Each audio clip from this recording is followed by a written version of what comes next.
a presentation of Fox Sports. We are Fox Sports. We are NC. The Royals are home sweet home for 10 days and begin with the Minnesota Twins. But the Twins are hurting. Jim Thome has a troublesome ribcage muscle. Delman Young is on the disabled list. And Joe Mauer is on the DL. Add that up, and Bruce Chen faces a team with the worst record in the American League. Game 1 is next on Fox Sports Kansas City.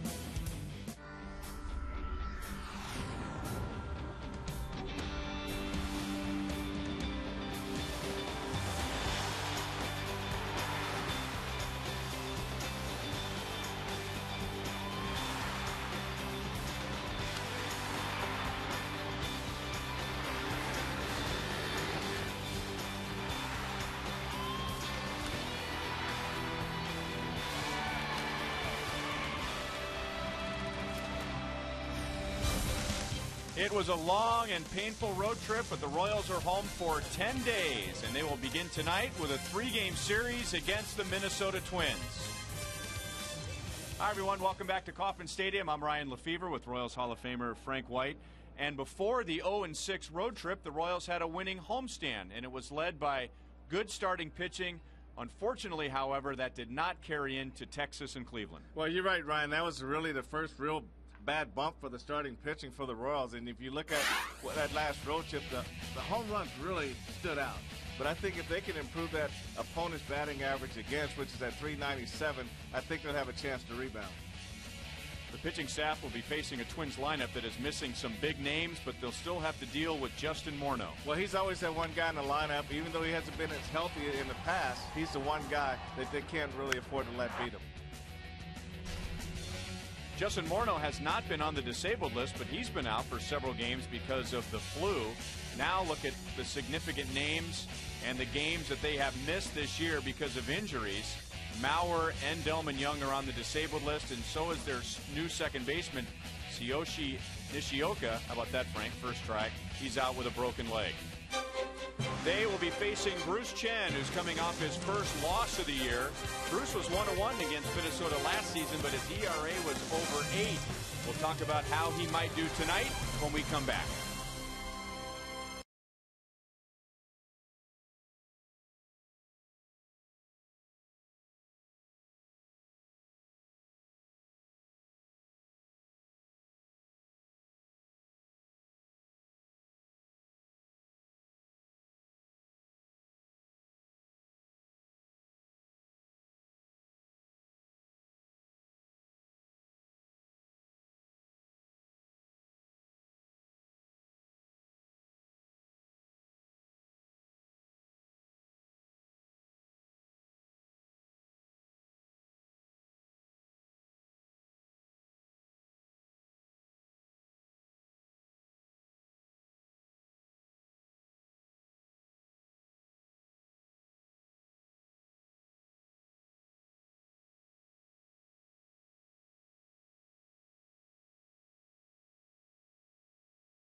Royals baseball is brought to you by the Missouri Lottery.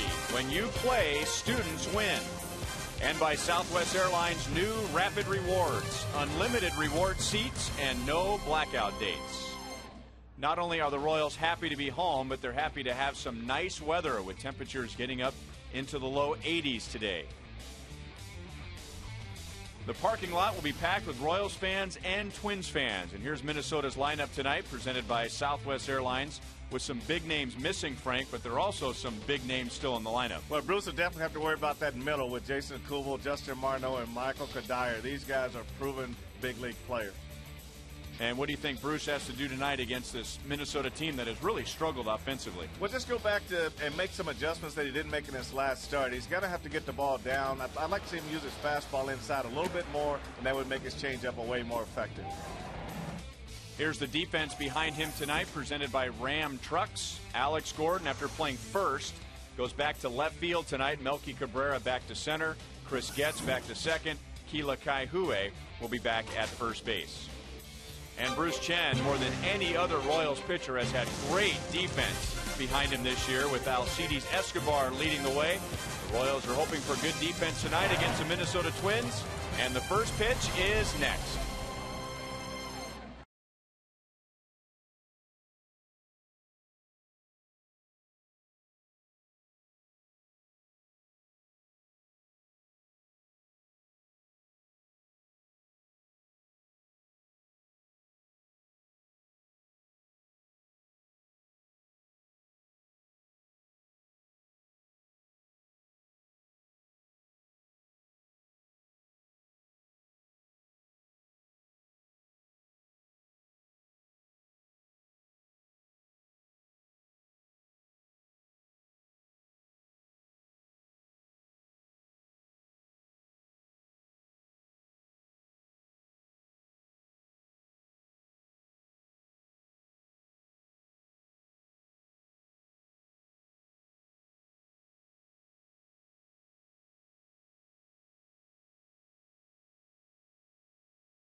About that.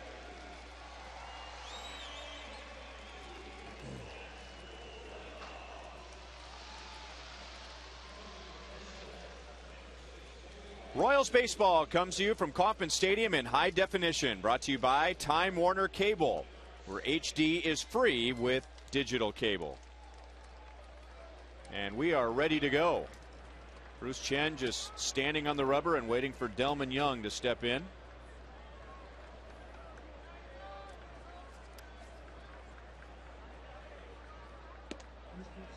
And the first pitch is outside. Right now, the only hitter that has been consistent for Minnesota has been Denard Span. He's hit in 8 straight games. He is batting .309, and that for a team that is 11th in the league in batting average, last in the league in runs scored, and last in the league in home runs.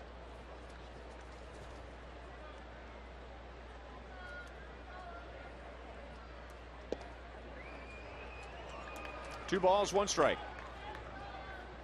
Last time the two teams met was at Target Field. They split 2 games.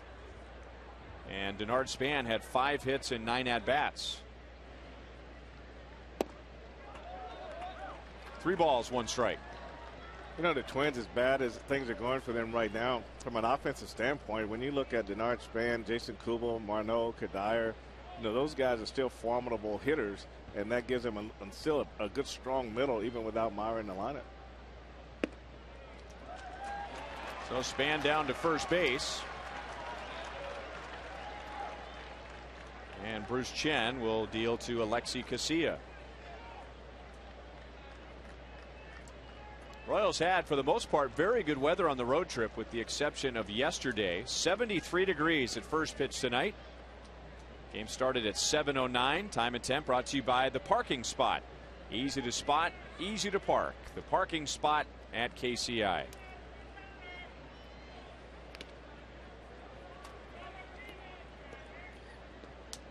AT KCA batting at 179. Minnesota Twins, for the second year in a row, we're going to have a brand new middle infield. Last year in their first season at Target Field, they had J.J. Hardy at shortstop, Orlando Hudson at second. It was their first years with the Twins. It ended up being their only years with Minnesota. And then they had a very interesting situation going into spring training this year. They knew that KCA would play up the middle. They knew that Nishioka would play up the middle, but it wasn't until a week or two into spring training that they decided who would play second base and who would play shortstop. Well, that's true, Ryan. When we were there early in the year, there was some concern about KCA trying to do too much. You know, he knew he was going to be at shortstop, but they thought he wanted to go out there and hit 300 right away. But you know, he's still struggling with the bat, and you just hope that his defense stays separate from his offense. You look at Denard Span, they're throwing over, but you know, only 2 stolen bases for Denard Span at this point in the season. I mean, you'd think that he'd be running a lot more. 2, by the way, ties for the team lead with the man at the plate, KCA. Now, we saw this in Bruce's last start, and he will do this from time to time, so there's no reason to be concerned. But when he came out in the 5th inning on Sunday, he had a couple of walks, and he really seemed to be preoccupied with Julio Bourbon.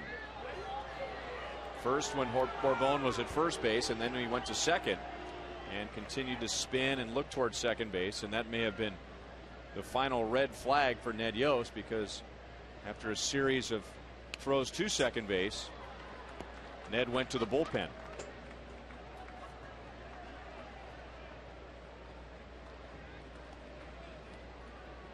You know, a lot of times when a guy throws the first base a lot or plays with the base runners a lot of times the manager will look at that, especially if he's having trouble in the strike zone, and they'll look at that maybe as a little less confident pitcher on the mound, and that's when they might get somebody up. Right to Jeff Francoeur, who's out in right field, and right behind him is Joel Goldberg. Yeah, the French Quarter is back, so it's hard to hear because they love every move he makes. You know, guys, with the team struggling, I talked to Jeff Francoeur today because he is the leader of this team. The guys gravitate towards him. He's hitting very well, and I said, is there any need to talk to anybody? And he said, absolutely not. He said, when you start to call meetings, too many meetings, guys start to tune that out. He said in his 5 years in Atlanta, Bobby Cox held 1 meeting, and that was it. He said Bobby Cox's phrase was, meetings are for losers. He said if things continue to struggle a little bit, eventually you get everybody out for dinner on the road and you talk about it that way and try to stay loose. Guys, he's got a big fan club, as we know out here. They now have French Quarter t-shirts in. Back of the t-shirts say Frenchie. First installment in, second installment coming next week. All right, thanks, Joel. Well, that's a good point that he made about Bobby Cox. I've always heard Earl Weaver, some of the great managers in the game. Yeah. They said you can only have probably 3 real effective meetings a year where everybody's really in tune to what you're talking about.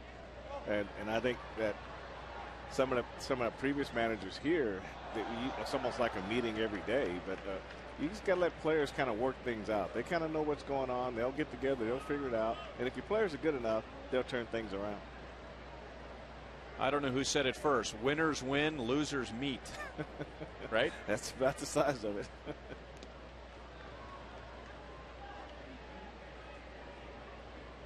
You know, these guys are already competitive enough, and they know how to go out there and try to compete. It's a matter of whether or not they're confident at that particular time. But they pull together, they get confident together. Royals turn a double play in the top of the first inning, so no harm done with the leadoff walk.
Home after that tough road trip through Texas and Cleveland, and here's his lineup tonight, presented by Southwest Airlines. So Chris Getz is back to leading off, and it's second base. Melky Cabrera back in center.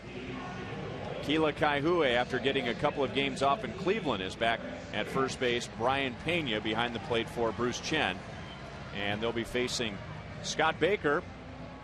1-2 in 4 starts, but he has been very good in his last 2, including a win a week ago Thursday. Why so long? Minnesota has had several rainouts already, including one a week ago today and most recently on Tuesday. So everybody's a little bit backed up and getting a little extra rest in between starts. Well, that's true, Ryan. You look at opponent's batting average at 220. That means he's been getting a lot of outs. And with him, basically, he just got to keep the ball down, too. If he elevates and becomes a fly ball pitcher, it might not work to his advantage tonight. Wind is blowing very strong out of the south. So according to the flags, right to left. So anything high in the air to left center field and left are going to get a little extra push. 2 balls and 2 strikes on Getz. Baker had 7 shutout innings on the 21st at Baltimore. Only gave up 4 hits to the Orioles.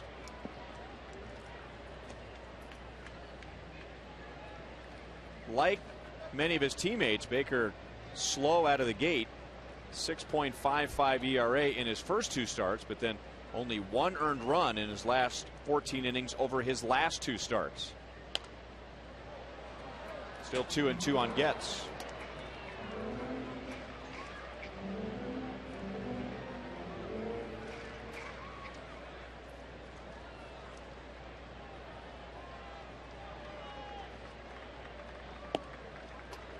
Full count.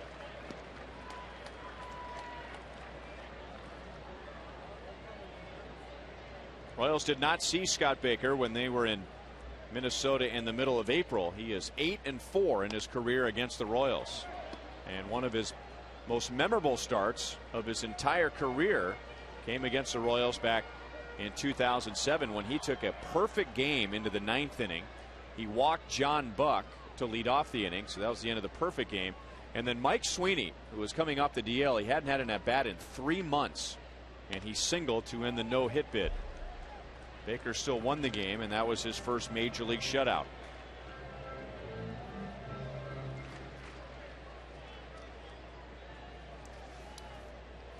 Former Oklahoma State Cowboy, Twins took him in the second round of 2003.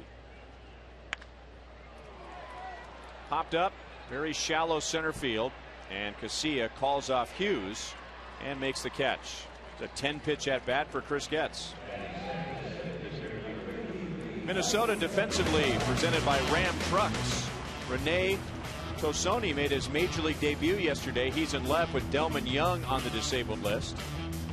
And with Joe Mauer on the DL, Drew Butera has been getting a lot of playing time, and he's back of the plate for Baker tonight.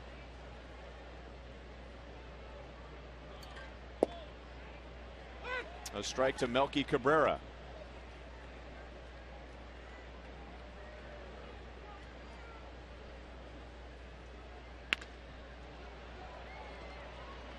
Luke Hughes throws him out, 2 away.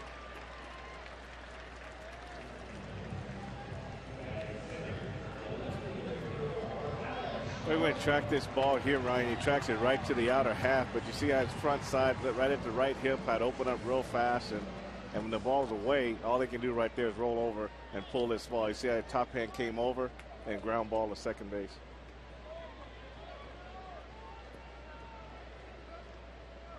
So 2 away to Alex Gordon, who lost his 19-game hitting streak on Wednesday in Cleveland. And now Alex is 0 for his last 9. Well, he had to really feel like he was a shooting gallery over there at first base. Seems like he was diving left, diving right. Didn't have anything routine while he was at first base. Played there on Wednesday, played there last night, back out in left field tonight.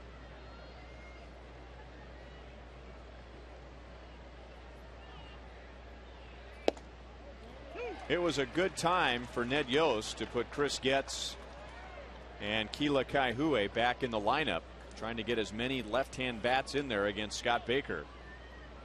Baker has just worn out right-hand hitters this year and in his career. A new hitting streak begins for Alex, and he's into second base with 2 down in the first inning.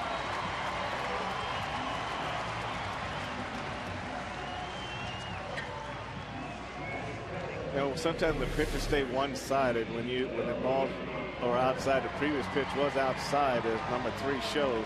And so that'll take you right back out there again. So Scott Baker goes back out there, and Alex stays out there with him and hits the ball down the line.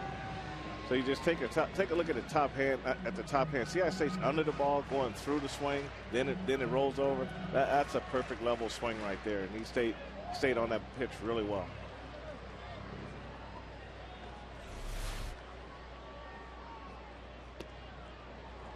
And now ball 1 to Billy Butler. Billy just 4 out of 21 on the trip. That's 190, and that drops him down to 315. If Billy can drive in Alex here in the first inning, it would be a rare hit for him against Scott Baker, batting just 111, and it would tie the number of RBIs he had the entire road trip.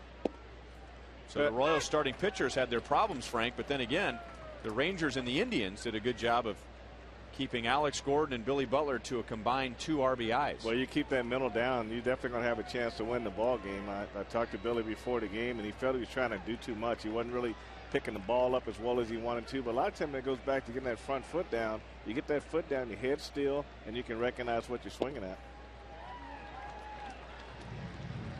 But I guess to go back to the second game against the Indians, late 8th inning, bases loaded, nobody out, middle of the order comes up, and that's when the patience has to show right there. So if you can get those guys that opportunity a lot this season, then they should really do well.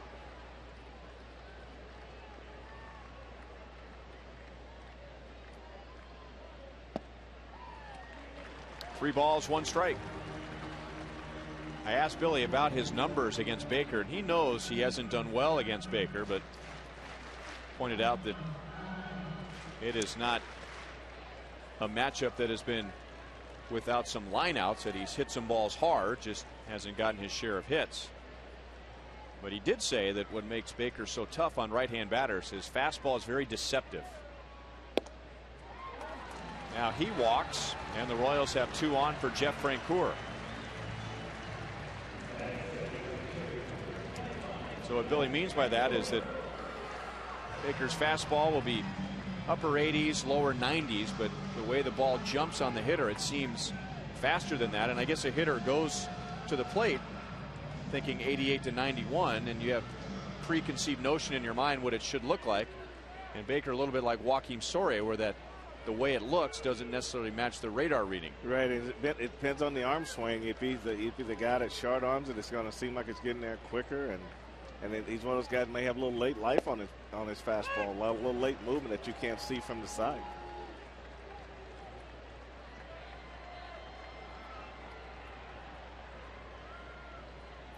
So a 2 outs and nobody on, a double and a walk. And Baker needed 10 pitches just to get through Chris Getz. Getz popped to short, but that gave the rest of the batting order, if they're paying attention, a long look at what Baker has tonight. Well, Alex Gardner had some intention on that last pitch of maybe trying to steal third base, and you know, Baker really had a high leg kick sold to the plate, but 0-2 probably wouldn't be a good time to try that.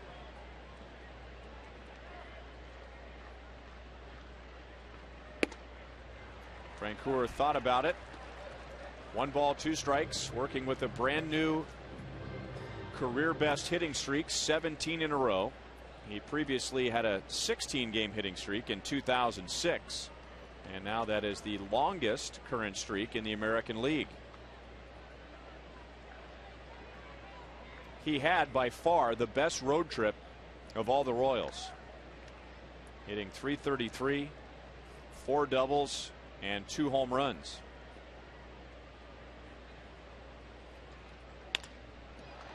On the ground to Hughes.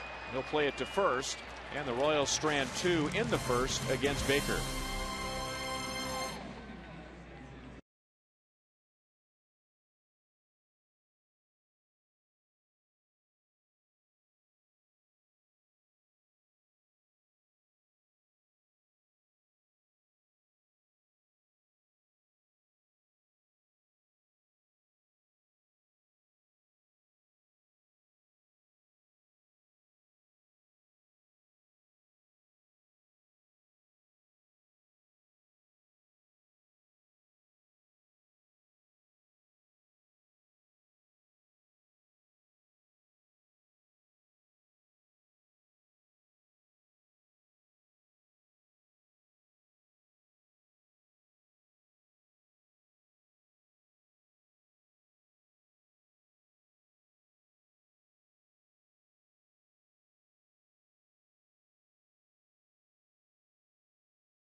No score to the top of the second inning, and while we have a moment, here's tonight's fan video question of the night.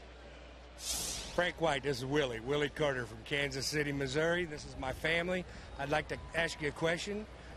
How do you feel about these young pitchers getting over all these losses that we're having? Willie, I think they're going to get over it okay. They had so much success in spring training, and they came out of the chute very well. And this last road trip was really the first real bump in the road that the starting pitchers hit. So I think this is the second time around, so this will give you a pretty good idea of how well they bounce back.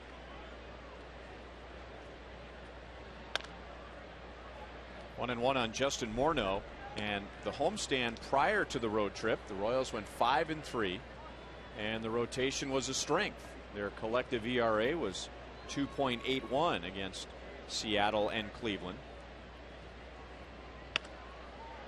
Of course, these days you have to preface everything with can't make any excuses. Right. However, the conditions for the most part were awful to pitch in both Texas and Cleveland.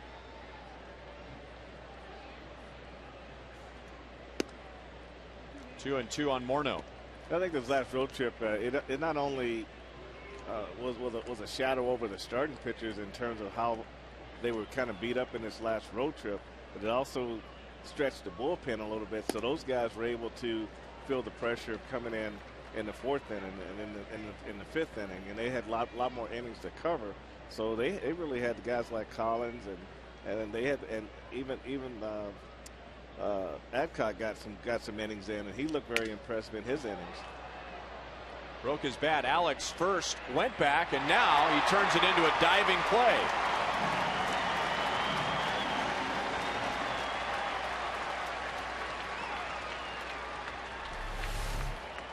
Well, this is what we've been seeing, but mainly we've been seeing it going toward the line. This is the first one we've seen going toward the left there. But I tell you what, you get a good face plant that way too.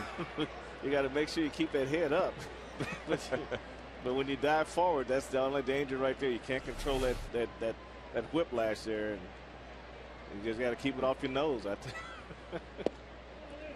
I don't know how Alex feels, but that hurts up here in the booth. It hurt me to look at it, that's for sure.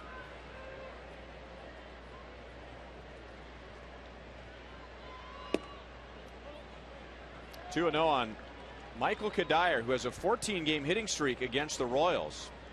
And when the Royals last faced the Twins, Kadire was hitting 107. It was still very earlier in the year, but 107 is 107. And he went 5 out of 8 in that series. Got his average up to 222. And now checks in at 235. Jammed and gets. Goes up to get it.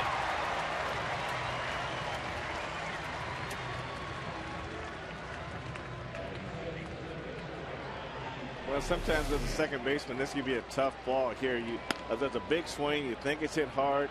You probably can take a couple steps back and make that play a little easier, but you get locked in, and now you have to jump for it. So that was a nice timing play by Getz at second base. Now, you mentioned thinking it's hit harder than it is. I've seen second basemen or shortstops, because of that, start their jump a little too soon because they think it's going to get there quicker, and they're on the way down before the ball's sailing over their head. I've done that before. No. It does happen. No. Not you. Oh, my goodness. There was no P on the back of my cap when I played. P for perfect. Oh. Okay.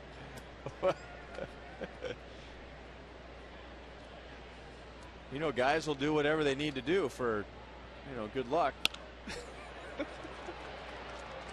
Now Danny Valencia hits it down to Alex Gordon in the left field corner. Alex, with 2 outs in the first inning, doubled, and now Valencia does the same thing here in the second inning. And that's Minnesota's first hit.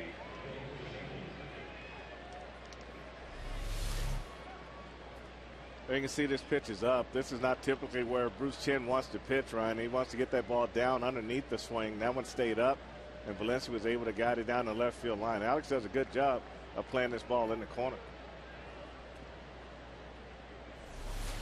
Valencia, another Minnesota Twin, off to a slow start. That's just his second double. He was hitting .212. And now Rene Tosoni. California again? No, yeah. I was going to say. Canada, out of Toronto. Played in his first big league game in game 1 of a doubleheader yesterday against the Rays, and got a base hit in his first at bat against Jeremy Hellickson, who is from Des Moines, and ended up with 2 hits in the first game of that doubleheader. There were very few highlights for Minnesota yesterday, losing game 1 15-3 and game 2 6-1. So they were swept in 3 games by the Rays, and they were outscored 29-6.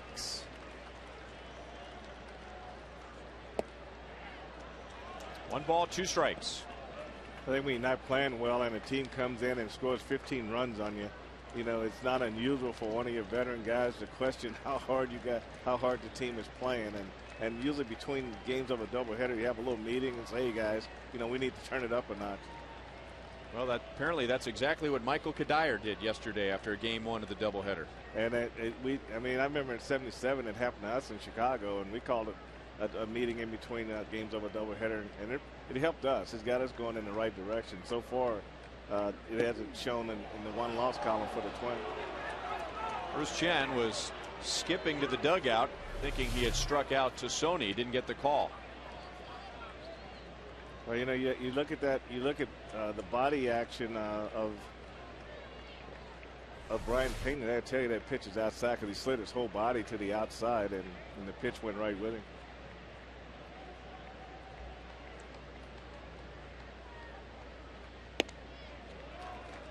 I think a lot of times catchers will call that curveball and they expect it's going to be down, and they're getting ready to block it, and all of a sudden the body moves out ahead of them, and the ball doesn't go down. So it's still going to give you the impression that the ball's going to be outside. So when Brian Payton moves to the outside, he has a tendency to take his hips and turn his hips to the outside, and you'll think that pitch is outside right away. You see how he moved away like that? The count was 0-2, and Bruce lets Tassoni get away with a walk. So with 2 outs and nobody on, 2 on. So you take a look at Brian here, just look at his left hip, and as this pitch is being made, so everything slides to the outer half. So that would give the umpire the impression that this pitch is going to be outside right from the start. So you almost have to hold your body there and just use your hand to try to make that catch on that pitch. 1 strike now on Drew Butera, batting .125, and he's 0 for his last 11.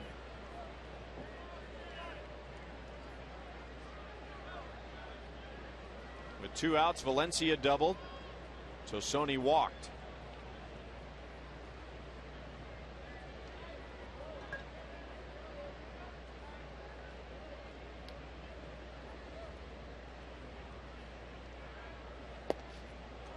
One and one. So you figure this is the guy the Royals want to pitch to with numbers like that, with 2 runners on base, but he does have a bat in his hand, so you never know. Yeah, swinging bat's dangerous. It's only good when he doesn't take it off his shoulder. But this is when pitchers still have to work just as hard, because you can't look at those numbers and say this guy's an easy out. You got to pitch in just as hard as you pitch in the other guys in the lineup.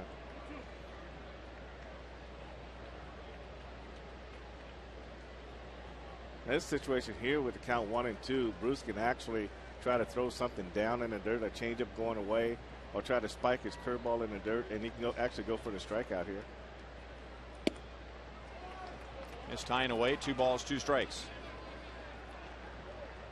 Bruce has had very little trouble this year in the first 2 innings. In fact, that's been his strength.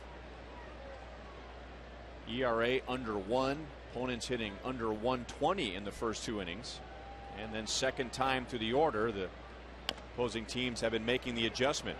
Betemit couldn't have missed the bag if he wanted to, and the Twins are scoreless in the 2nd inning. So once again, Bruce Chen benefits because of great defense.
Scoreless innings for Bruce Chen again in the first two, and he's been doing that all year.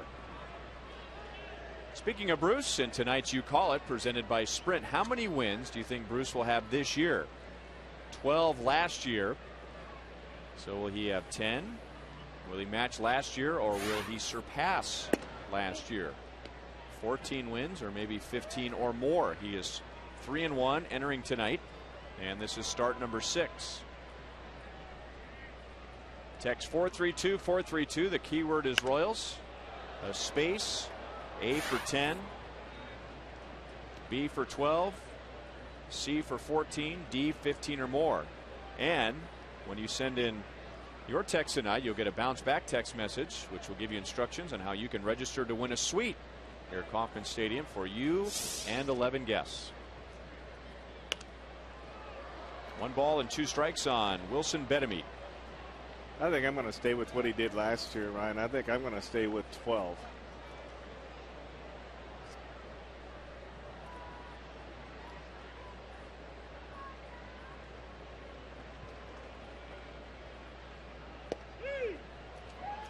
And now Betemit is down on strikes, and Baker has his first.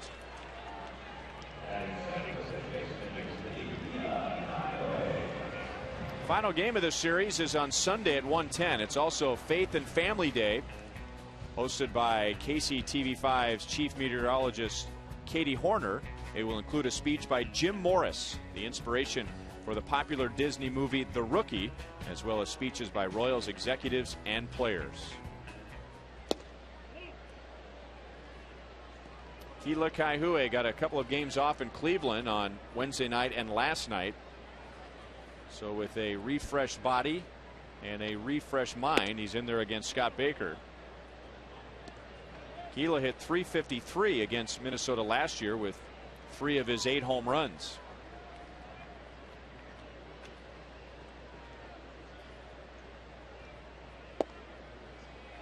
Two balls, 1 strike.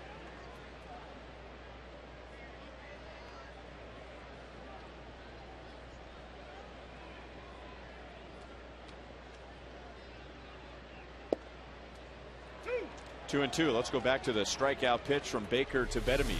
Well, you watch Butera here. He wants this pitch on the inside corner, Ryan, but this ball's going to run back to the outside. But you see how his body just stayed where it was, and he moved the glove to the ball, but he didn't move his body before the ball got there. So the umpire had a real good look at the pitch. Just beyond the reach of Danny Valencia. So if the body moves, it's distracting to the umpire and could possibly block the umpire. Yeah, I mean, Marty Foster's sitting right over your right shoulder, so if he sees you move away, then he's going to assume the ball is going to be outside. But here, Butera wants it inside, but it goes away. He just moved his glove and didn't move the body with it. And I think that gives you a good illustration of what umpires, it's a clear view for the umpires to see the pitch all the way into the glove.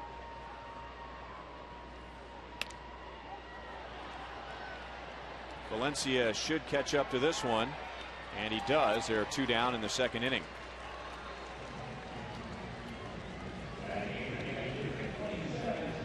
And now Brian Pena, 2 out of 10 with a home run during the trip.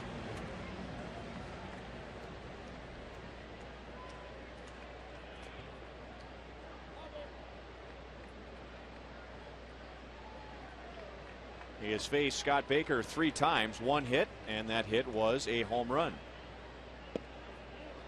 Below the knees, 1 ball and no strikes.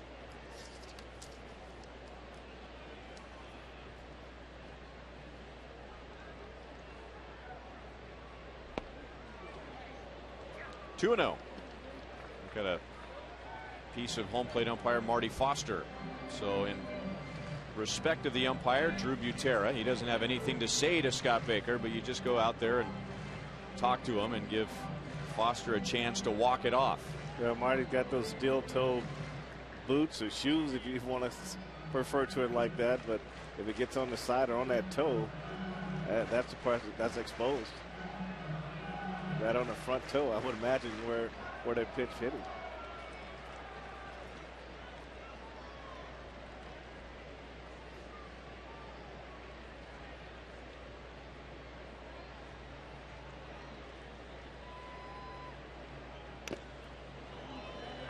And now that got a piece of Butera, and then this is what Marty Foster will do. He'll just go clean the plate. The plate's not dirty. This is how the umpire respects the catcher, and the pitch before that, how the catcher respects the umpire. So Marty Foster will give Butera all the time he needs to get ready. Marty Price said, I need as much time as you. So I'm going to stand here for a while. Well, it was funny because he looked like he wanted to walk out to Scott Baker and give him the new baseball personally, but he was limping because of the pitch before that, so decided he would just dust off the plate. 2 balls, 2 strikes.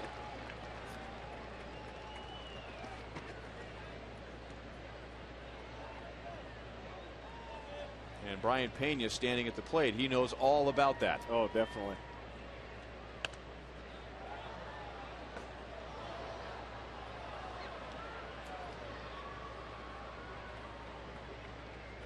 With 2 outs in the first inning, Alex Gordon doubled, Billy Butler walked, trying to put a 2-out rally together against Baker, but he was able to get Frank Coor on the ground ball to second base.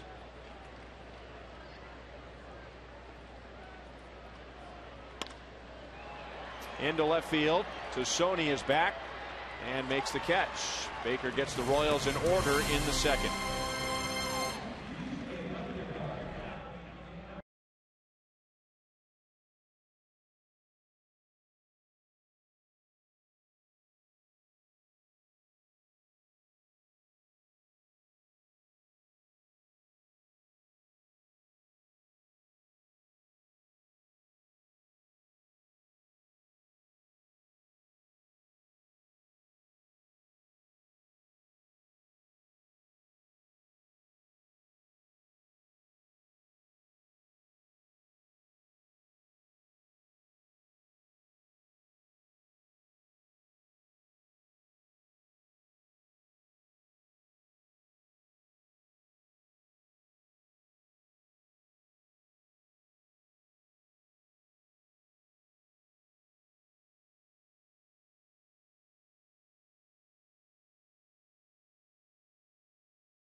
Broadband network by Panera Bread Catering. Order online at PaneraKansas.com. By Chevy. See your Kansas City area Chevy dealers. And by Steel. Are you ready for a steal? Friday night, fireworks, Buck night, Royals and the Twins. All of that normally adds up to a big crowd, and we have one here tonight. And no score to the top of the third inning. It will be Luke Hughes, the number 9 hitter, followed by Denard Span and AT KCA. So Luke Hughes getting some playing time at second base with the injury to Nishioka, who suffered a broken leg at Yankee Stadium very early in the season on a takeout slide by Nick Swisher.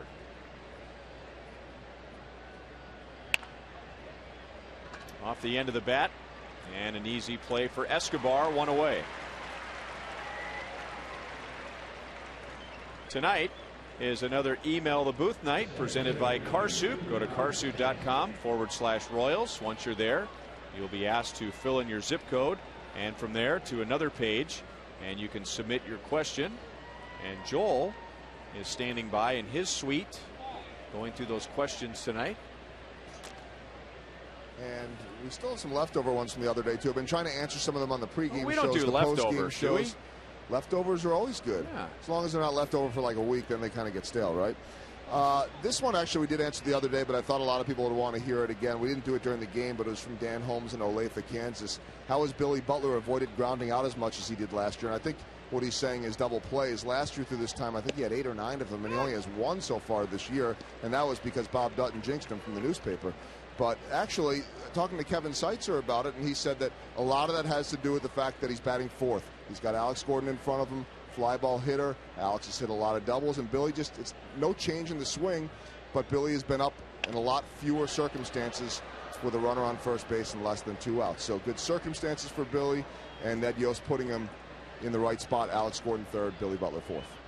You know, and last year, too, the Royals really didn't have anyone beyond Billy Butler who would be a significant number 4 hitter. So you bat Billy third last year because you want his bat to come up in the first inning. Well, you definitely want him to hit it because of the great hitter that he is. But I think, too, what Joel said is the opportunity. I mean, he maybe hit more fly balls in those chances, and maybe not hitting the right type of ground ball. So a lot of things go into play because when Billy is selective up in his zone, he'll get the ball up over the infield. A broken bat, and Denard Span is out number 2.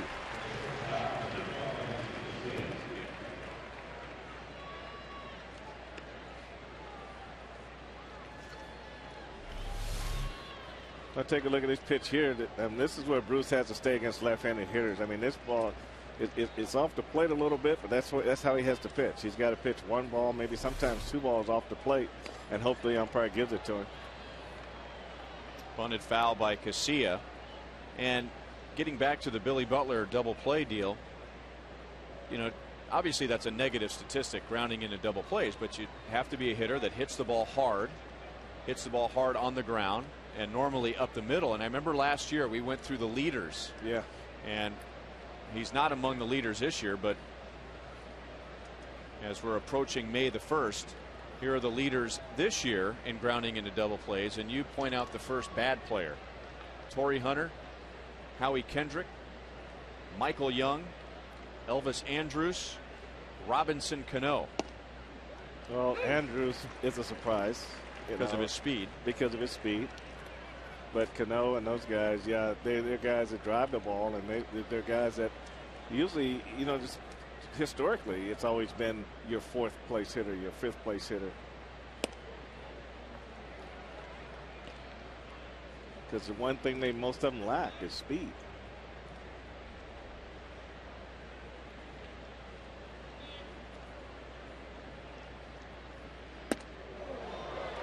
Royals are not concerned about KCA hitting for power here. No home runs, 2 doubles, and the outfield is slotted as far as depth goes as if this were an interleague game and a pitcher was at the plate. Tough hop. Bedemeat stays with it, throws out KCA, and it's a 1-2-3 third for Bruce Chen.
This is Rob Smith, who is named a Rising Star of Philanthropy for an array of work with homeless and mentally ill. He is a big brother and recently took a 5-month leave from his job to serve on the United Way and volunteered at Restart, a homeless support organization. And tonight he sits in the Buck O'Neil Legacy seat. Well, congratulations to Rob. One of the best seats in the house on a great night to be at the ballpark. Escobar reaches out and pokes it into right field. And the Royals have the leadoff man on in the 3rd inning.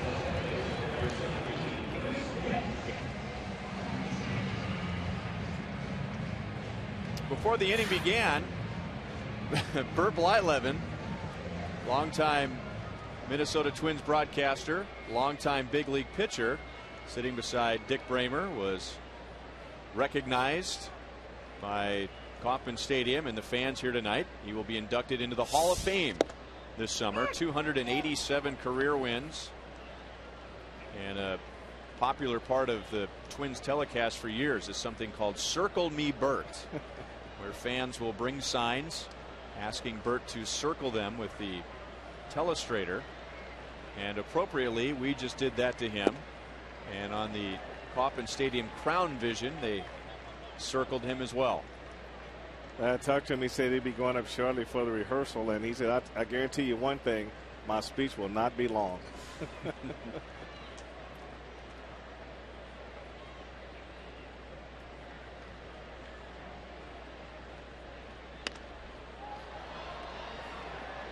Valencia to the dugout suite, reaching over the railing, and Chris Getz is the first out of the 3rd.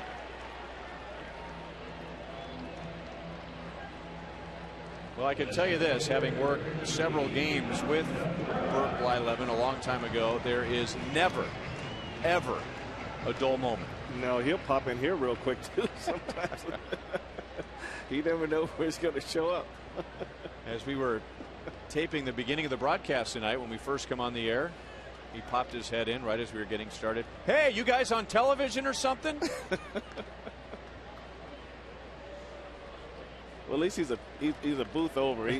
Normally when he's right next to us, that's when he's the most dangerous. Yeah.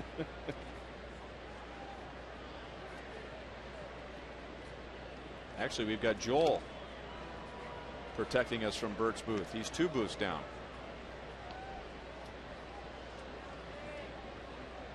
There you go. Wave, Frank.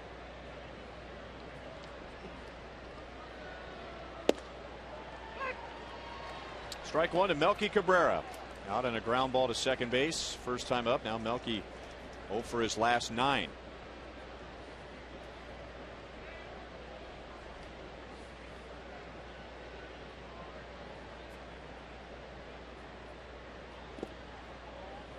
One and 1. Good stop by Butera, keeping Escobar at first base.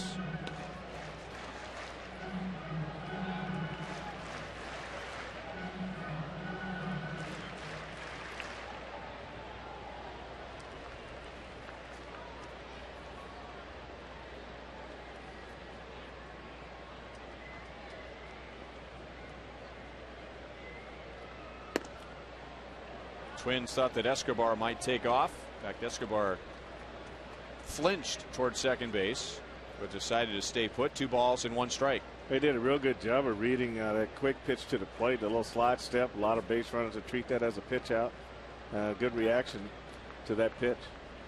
Pitchers are taught, though, to not slide step on a pitch out, right? I mean, you want the runner to think he gets a good jump. I mean, if he's only going to go if he gets a good jump, you're not going to get a good jump on a slide step. Right. You don't want the actual slide step, but you don't want that slow one either. So you got to kind of be in the middle there. You got to sell it to the base runner to make him take off, but be quick enough to give your catcher an opportunity to throw him out at second base. Still 2 balls, 2 strikes. Well, fans, you may have noticed this young lady from the Sprint commercial. This is Beatrice Hinson of Grain Valley. She turned 100 years old today, and before the game, the entire stadium serenaded her with happy birthday. Huge Royals fan, a big Fox Sports Kansas City fan, And we are just thrilled to have her here tonight. I can't say I ever remember seeing a crowd of this size or any size at a major league ballpark all singing happy birthday to one person. I've got to say that's the first time I've heard it also. Baker has his second strikeout. There she is, sitting in the crown seats right behind home plate. She had the biggest smile at the end of it. I mean, she almost like she was a little embarrassed. Escobar took off, and then about 4 steps into it changed his mind. 1-0 on Alex Gordon. Yeah, Buter's done a good job of coming up and being ready to throw, but Baker's doing a good job of changing his delivery to the plate.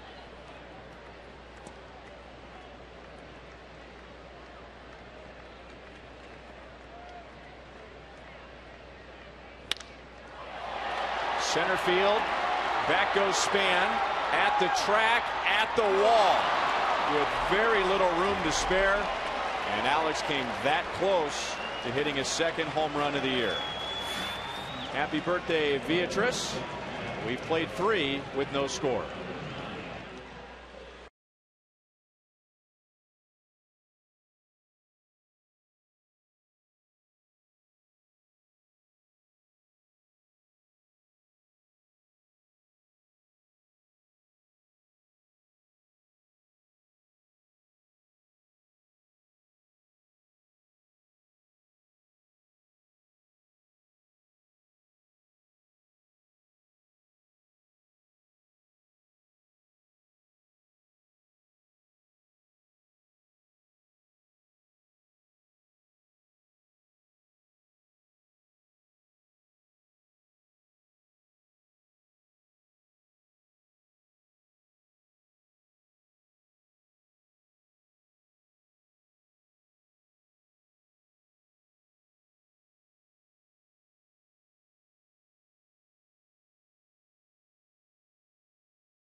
Royals and Twins, no score to the top of the 4th inning, and here's tonight's Roadrunner Turbo speed pitch comparison. Scott Baker up to 96, Bruce Chen at 90.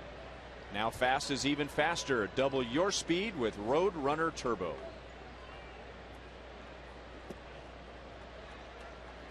Jason Kubel grounded into a 4-6-3 double play that ended the top of the 1st inning.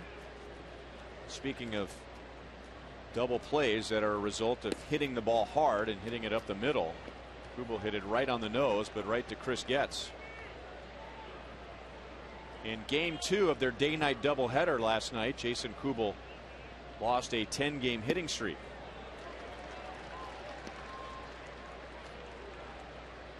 He is batting at .330, which is 5th best in the league. A very good pitch by Bruce Chen here. That all speed down underneath the swing, but when you get up, Cabrera back, and this one's off the wall. So Alex Gordon just missed an extra base hit for the final out of the bottom of the 3rd, and Kubel is able to hit it over Cabrera's head, and he's at second base with nobody out. Yeah, the first pitch was down, and you see where this pitch is here, Ryan. It just right in the strike zone, belt high, and Kubel didn't miss, and we just made some off camera comments about when he hits the ball really jumps off his bat. That ball got out there in a hurry. Now Kubel checks the outfield before leading off of second base. And here's Justin Morneau. He flied out to Alex Gordon in the 2nd inning.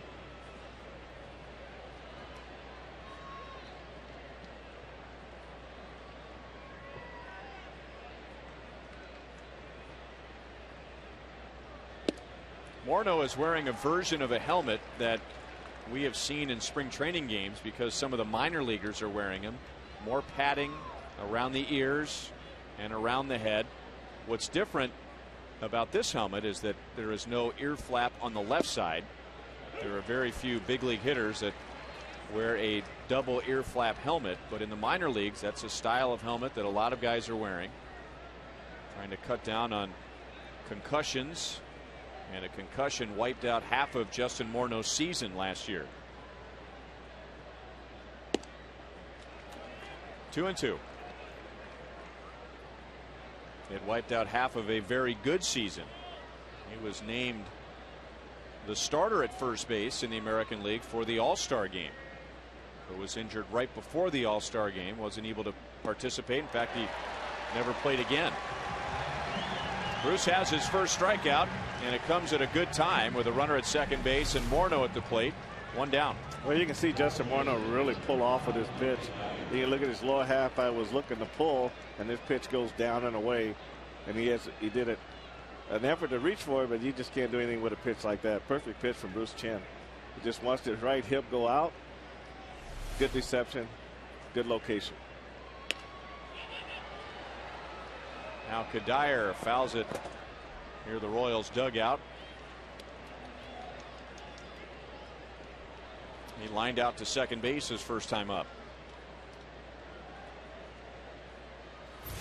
We remind you to look for the Miller Lite Taste Greatness moment later in tonight's game. Royals hope tonight that the Taste Greatness moment comes from a starting pitcher. Broken bat. This will drop in front of Alex. Kubel will be held at third base. So Kadire now has hit in 15 straight games against the Royals. And Minnesota with one out has runners at first and third. Now Bruce Chen did a good job getting in on him, and he just really blooped this ball out over shortstop. But Kubel really didn't get a good read on this ball off the bat, Ryan. He waited a little bit too long before he committed. And a lot of times that's a result of the runner not checking to see where the outfield is, but we just caught him after he got to second base checking to see where the outfield was lined up. Well, that's true. You always want to look over and see where they are, and if anything's over the shortstop's head where the left fielder's got to go to his left, you should be able to score from second base, but you have to go right away.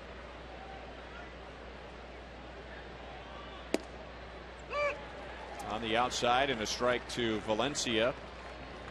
He doubled with 2 outs in the second inning. Just his second double the year. He is now 5 out of 7 against Bruce Chen, so he sees Bruce well. This time he pops it up. Tough Sky. Keela lost it and gets right on the line, makes the catch.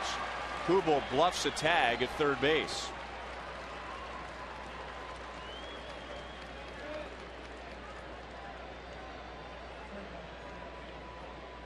It is a fair ball catch. It looked like Getz made the play straddling the line. You can see right, this is great concentration on Chris's part. He saw right away that Keela had a hard time picking this ball up, where he had to be sure of.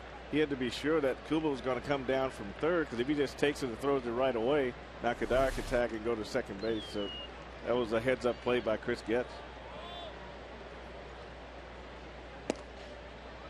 Now outside to Rene Tosoni. He walked with 2 outs in the second inning. Drafted in the 36th round of 2005. 1-1. Known as a draft and follow, which means a team only if a player is playing in junior college. You can draft him, and then you can wait up until right before the draft the following year to sign him. And that takes some foresight on the part of the scouts, saying, well, you know what, he may not be a high round pick this year, but he might be next year, so let's draft him low, and then if he looks like he's going to go higher next year, well, then we'll try and negotiate a contract then. But if you are a high school kid and you're going to a 4-year university or if you're a junior at a four-year university, the draft and follow does not apply. It only applies to junior college kids.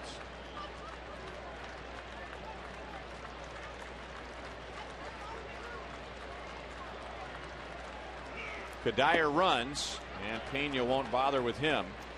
It is 3 balls and 2 strikes on Tassoni. Kadire has his second stolen base. So 2 runners in scoring position. Kubel opened the inning with a double. He's at third. Kadire's at second.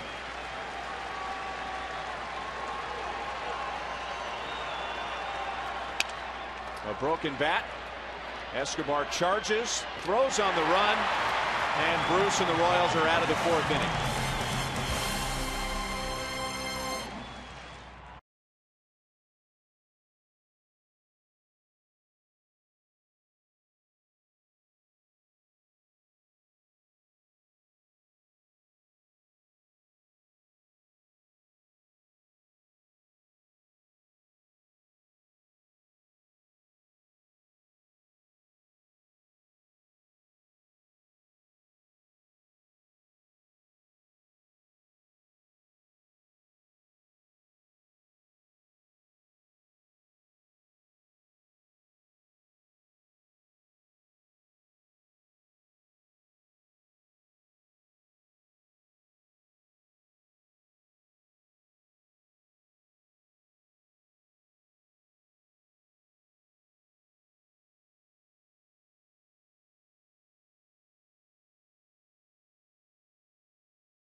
No score, bottom of the 4th at Kauffman Stadium, as Alcides Escobar getting congratulations in the dugout for his defense. We have another car soup question coming from Josh in Overland Park, and it pertains, well, in this case, maybe to Doug Sisson or any first base coach out there, or past first base coaches like, say, Frank White.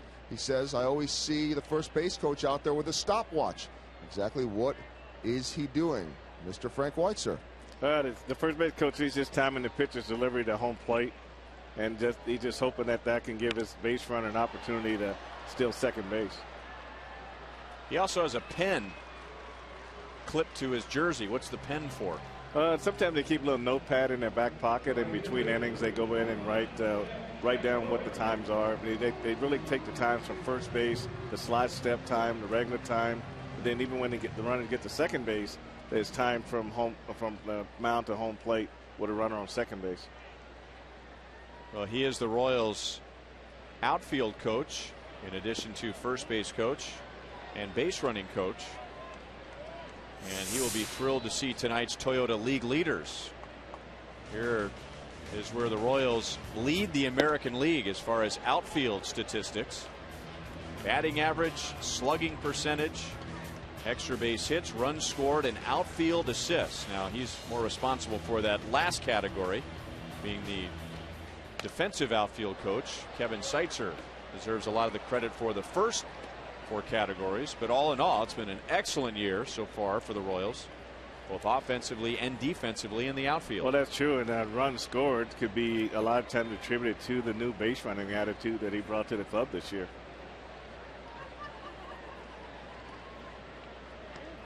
Ouch.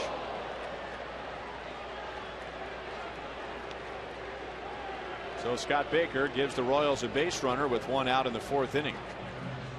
Well, I don't think Frank Courier even saw this pitch, Ryan. This pitch is so far behind him. I mean, he couldn't even react to it.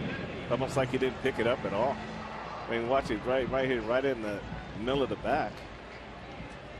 I mean, just very fortunate right there.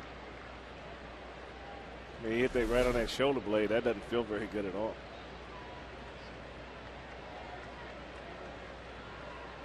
And now Wilson Betemede, who struck out looking in the second inning.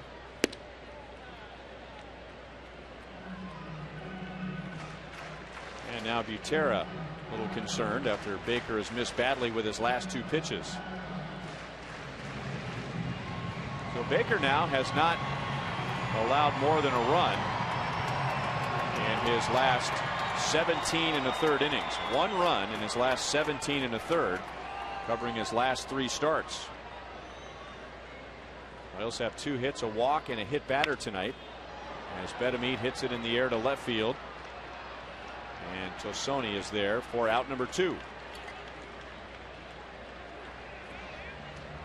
Next series for the Royals after this one with Minnesota is against Baltimore, and on Wednesday it's Inc. Student Night. For $7 and a valid high school or college ID, you can purchase tickets, and for $7 you can get a hot dog and a beverage. Coming up on May the 4th, it's also Inc. Local Music Showcase, featuring live pregame music from Queens Club with help from 96.5 The Buzz. Gates open at 5:30. I got a piece of both Drew Butera and the home plate umpire Marty Foster, who have already been dinged up tonight. Kila Kaihue fouled out to third base in the second inning. He has Francoeur at first base with 2 outs.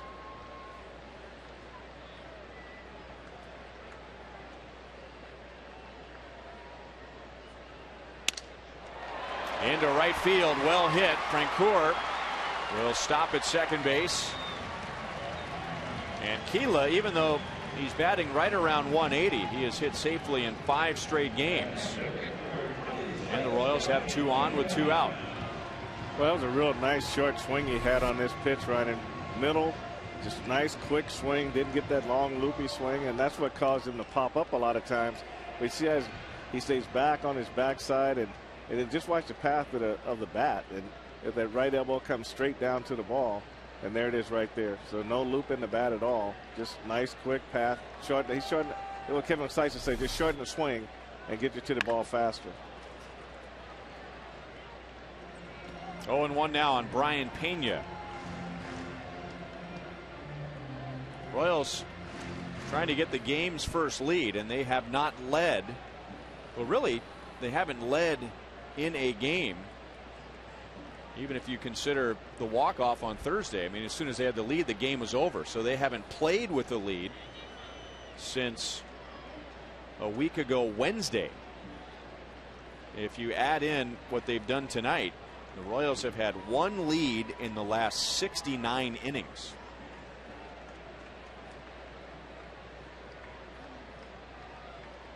Francoeur at second base, Kila at first. 1 ball, 1 strike. Both teams tonight hoping for a good outing from their starting pitcher. Both teams have had their problems with starting pitching lately. Bruce Chen has 4 scoreless innings. Scott Baker 3 2/3.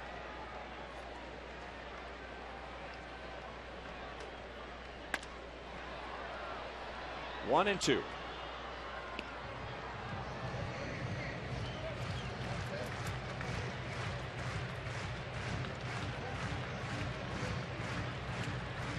The one thing this inning that's different about Scott Baker is before this inning he was throwing the ball down a lot.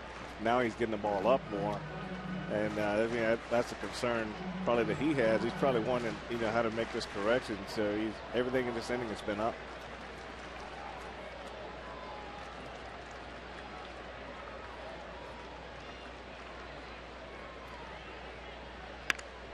Line to right field.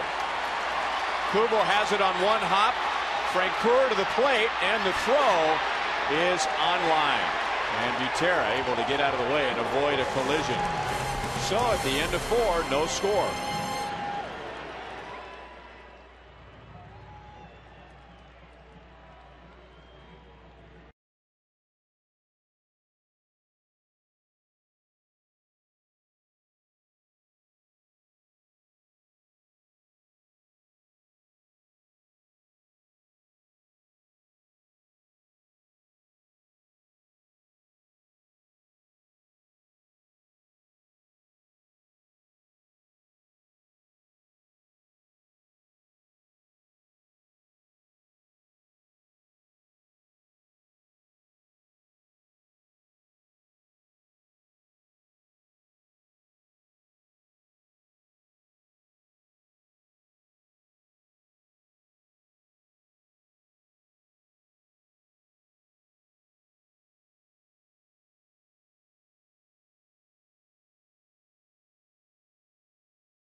scoreless innings from Scott Baker.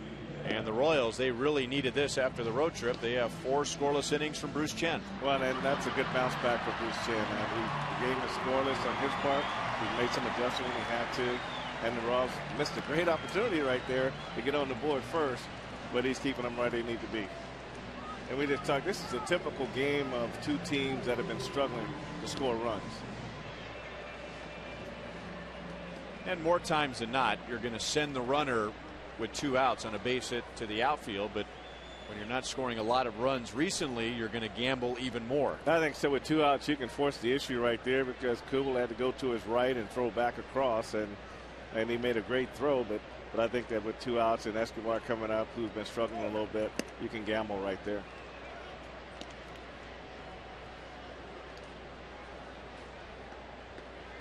Drew Butera, Luke Hughes, Denard Span coming up in the 5th inning. Popped up, back in, out of play. Great catch down below. Let's go over to Joel. I think I had a chance at that ball. No, wow. I didn't. This is a catch of the year. Nicely done. I'm glad he did it. Frank, I know, wasn't going to try for that. Nope. Lorraine Winslow has emailed a question in, and we want to thank Lorraine for her loyalty because she sends a bunch of questions in, and we haven't gotten a lot of those questions. But we've got this one. What do players do to get over the jet lag and time changes to play after flights and short nights? Royals played late in Cleveland last night, or not late, but they played in Cleveland, traveled and got back last night a little bit before midnight and back at it tonight. The Twins got in even later from their doubleheader last night. So, guys, how about that? I know I had a little extra coffee this morning and still had to take the kids to school, but how about the players? Well, Joel, I can only speak from when I played. I would try to stay awake on the flight. I tried not to sleep on the flight, so I'd be sleeping when I got home. So I wouldn't be sitting there starry-eyed watching TV all night. So that was my way of doing it. And by the way, Joel, right before Frank was about to answer that, he was about to take a huge swig of his Pepsi Max can over here. You're over there saying, what do they do to take care of jet lag? And Frank's got that thing right on his mouth. A lot of caffeine. Right. Maybe that's the key. When you have your own Pepsi can, you've got an endless supply of Pepsi Max can of Frank. Betamede comes up and throws out Butera, who is 0 for his last 13.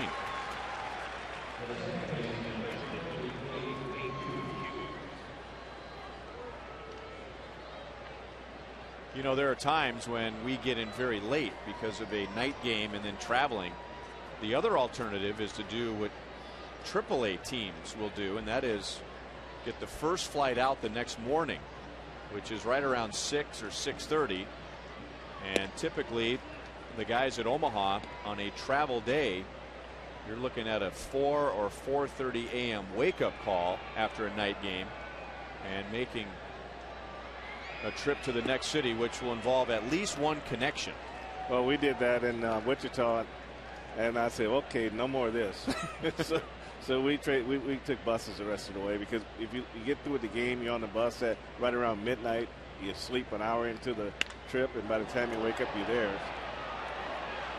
Luke Hughes into deep left field, and Minnesota takes a 1-0 lead.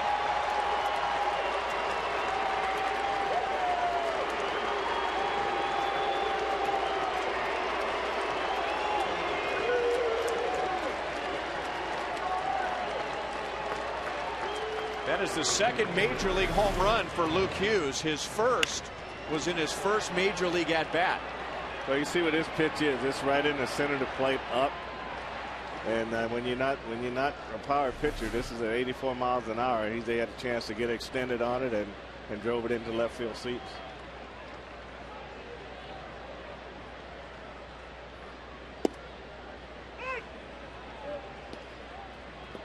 And it will take a lifetime, if it happens at all, for that young guy to forget about tonight. I think we got a baseball fan for life.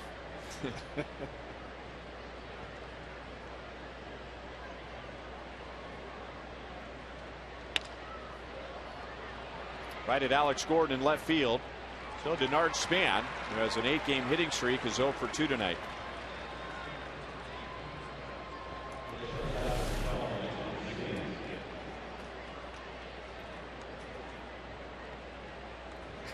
It doesn't matter whether he caught the home run or if it was handed to him by another fan. That is grounds for a celebration. He's going to cheer the same regardless.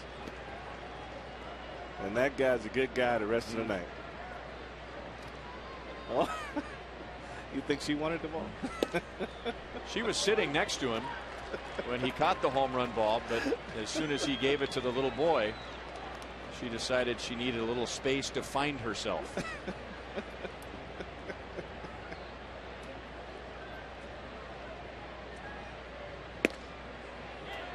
1 ball, 2 strikes.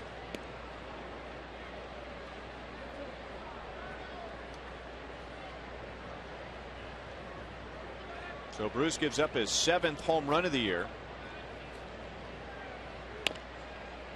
It's interesting, though, he gave up 3 home runs in his first start, and then he didn't give up a single home run for 3 consecutive starts, and then he gave up 3 on Sunday at Texas, which was a good day to hit with the wind blowing out and warm temperatures at Rangers ballpark.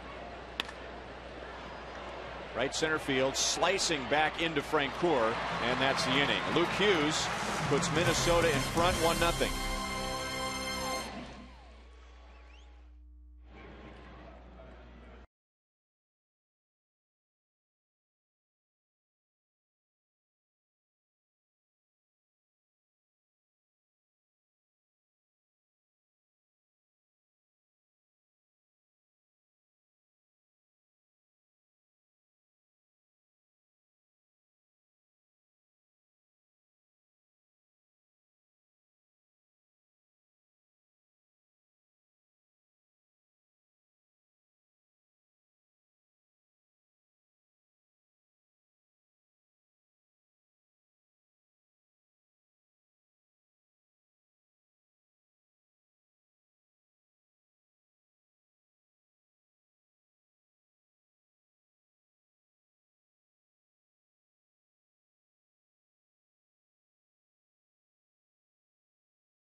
It's a home run. The good news is that little guy ended up with a souvenir. Here's tonight's AT&T trivia question.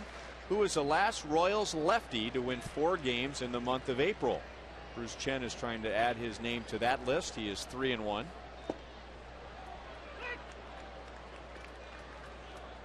Split. Split is always a good default.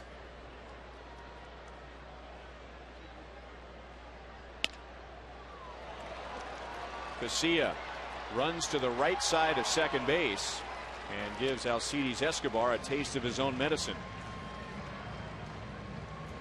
Kevin Schenk tells me that Split has won 4 in April, but he is not the most recent left-hand pitcher to do that.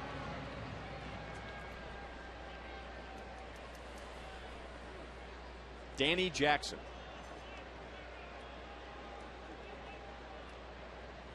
No.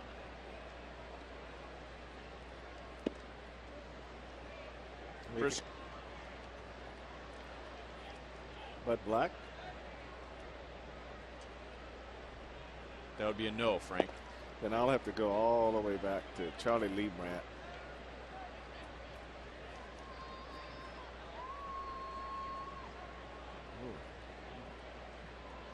Crickets. I'm going to stay with him. Yeah, when Kevin Schenk at times proudly will tell you that you're wrong. Of course, he is the man with real Royals trivia.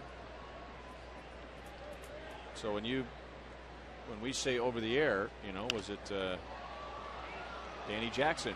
No. Was it Bud Black? No.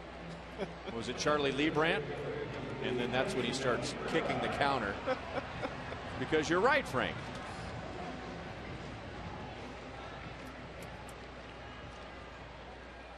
All right, whoever's talking to that guy on the phone, tell him to wave.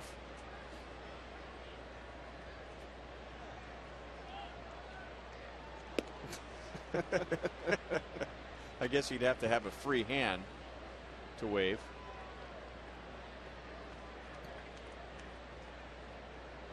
Go on, wave. He's got his bubble gum working. He's doing all right at the ball game. He might be talking to somebody that's not even paying attention tonight. How arrogant of us to assume that somebody's watching whoever us? he's talking to is watching the game. Sometimes it's good to be arrogant.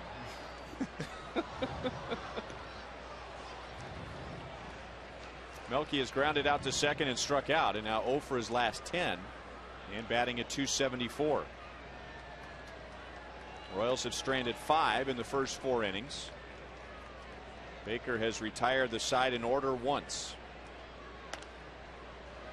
Still 1-2.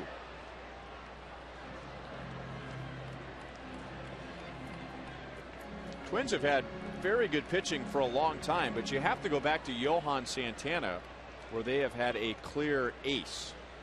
They have always been a team that's been a solid collection of what would be normally regarded as number 2 and number 3 starters. Yeah, you would have to go back. Blyleven was an ace. Jack Morris was an ace. But Frankie Viola was probably considered an ace. Scott Erickson, maybe for a year or two, was an ace. Brad Radke. Right. For quite a few years. And then that leads into Johan Santana, who's been gone for a while. But that hasn't slowed the Twins down. Always among the league leaders and fewest walks, except this year. They have been having a lot of trouble giving up free bases. Baker is 1 walk, 1 hit batter tonight. Into center field. And Melky has his first hit of the game.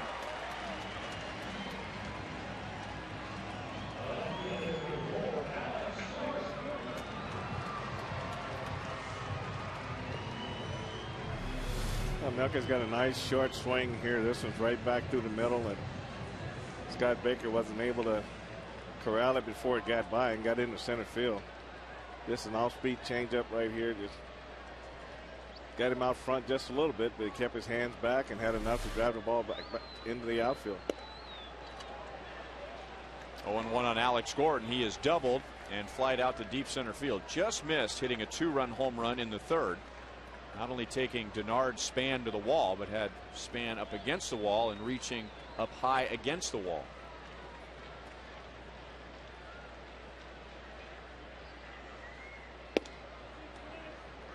One and one. You know, Ryan, going back to what you were saying about the number of walks that their pitching staffs had, you know, they were in the dome. They always had good weather there. Last year was a great season for them outdoors, weather-wise. This year has been totally different. A lot of inclement weather there they've had to pitch through. I wonder how much that how much that plays a part in the number of walks going up this year. Well, we've seen with the Royals, and in particular the bullpen last homestand. It was cold and windy and rainy, and those guys are sitting out there for 5, 6, 7 innings and coming in with cold hands, cold fingertips, and they were having difficulty finding the strike zone. Up the right field line, down into the corner. Melky around second base. Now coming around third. He will score. Alex is into third with a triple.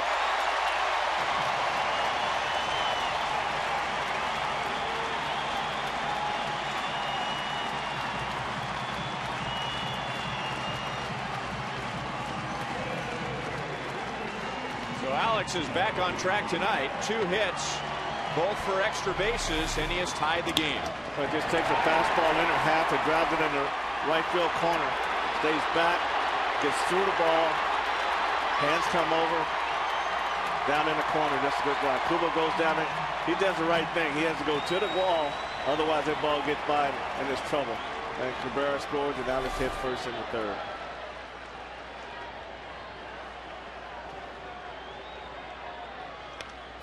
Oh, Billy Butler had a great swing. We showed you the career numbers for Billy against Scott Baker back in the first. If you update those numbers, he is 3 out of 28. And he got a very hittable pitch there. Good timing, just didn't square it up.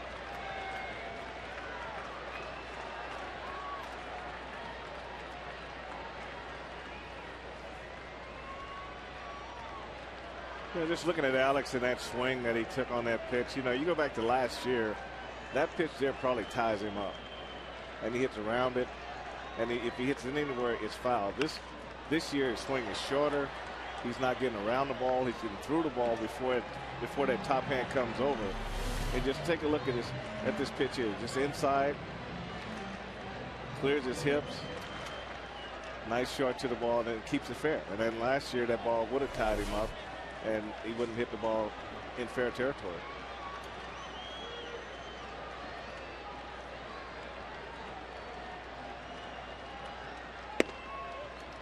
One and two on Billy.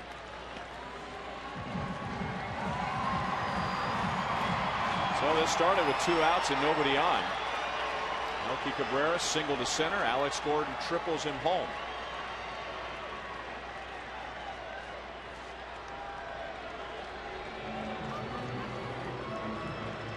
Baker's had some difficulty getting that third out in an inning. In the first, with 2 outs and nobody on, a double and a walk. In the fourth, with 2 outs, 2 singles, no runs. And now in the fifth, with 2 outs, a single and a triple. The largest educational field trip in Kansas City is School Day at the K, coming up on May the 5th, hosted by Fox 4 Chief Meteorologist Mike Thompson. Students and teachers will have lunch to learn about weather. Gates will open at 8:30. May the 5th, the Royals and the Baltimore Orioles.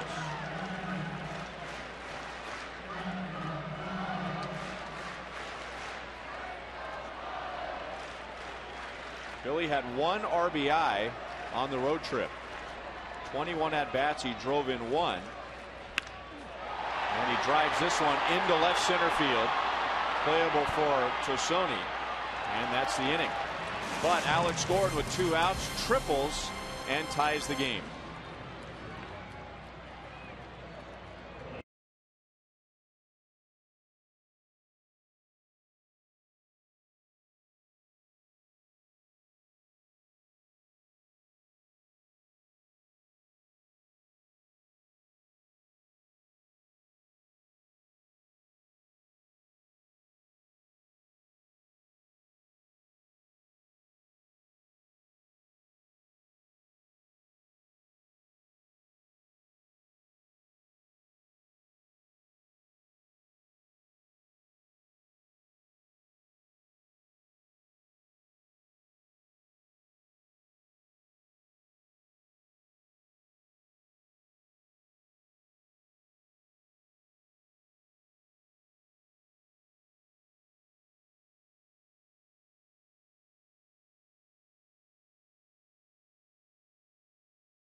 Tied at 1 to the 6th inning. The Royals getting a run after 2 outs and nobody on base in the 5th. Tonight's copyrighted telecast is presented by authority of the Kansas City Royals and may not be reproduced or retransmitted in any form. And the accounts and descriptions of this game may not be disseminated without the express written consent of the Kansas City Royals Baseball Corporation. Ryan Lefevre, Frank White, Joel Goldberg, with producer Kevin Shank, director Steve Kurtenbach, associate producers Al Broughton, Sam Abramson, and the producer of Royals Live is TJ McGinnis. And the rest of our Fox Sports Kansas City crew, which is not bundled up like they were the last time we saw them. It was a week ago yesterday in the wind and the rain when the Royals won in the bottom of the 9th inning against Cleveland. So Phil can wear a short sleeve shirt. Doesn't have to wear a hat. His chin will stay warm. Big Donnie Miller, he's never cold. When you have guns like that.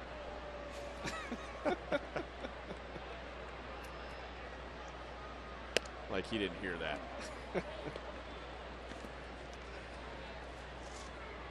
Big inning for Bruce. Bruce gets back in the game. Scott Baker gets a run. Royals come back and put a run on the board. Now it's important, I think, for Bruce to go out and put a 0 up. Alex cuts it off, and that holds Kubel to a single.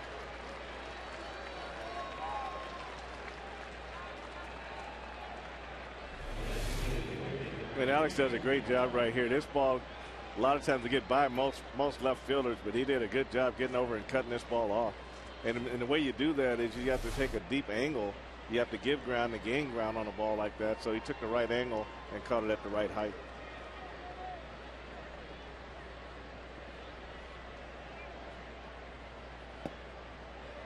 Low to Justin Morneau, who is 0 for 2 tonight. 1 for 12 against the Royals with 5 strikeouts. Yeah, Morneau, he likes to pull the ball. He gets that front hip open early sometimes. And that's lined to left field. Once again, Alex cuts it off deep. And the Twins have back-to-back singles. Let's get an update on our You Call It question presented by Sprint. How many wins for Bruce Chen this season? And 41% are going with 14 wins. He was 12-7 last year. 27% think that he will match that. Keep voting at 432-432. Keyword Royals, a space, then A, B, C, or D.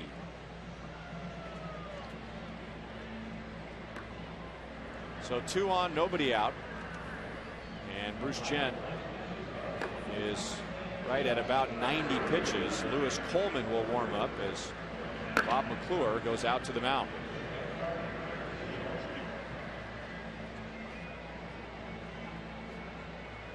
Bruce began tonight with 4 1/3 scoreless innings, and with 1 out in the 5th, gave up a home run to Luke Hughes and retired the next 2 hitters. And now singles by Kubel and Morneau. Right, we take a look at Morneau's swing here. You wonder how this ball ever went to left field. The right foot steps in the bucket right there. See how fast he opens up. And it's amazing that that ball was even able to be kept fair. Look at the body posture after that swing.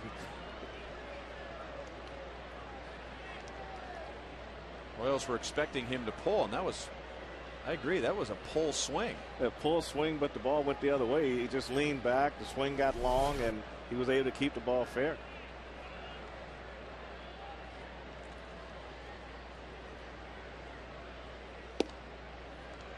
On the outside corner, strike 1 to Michael Kadire. He is lined out to second.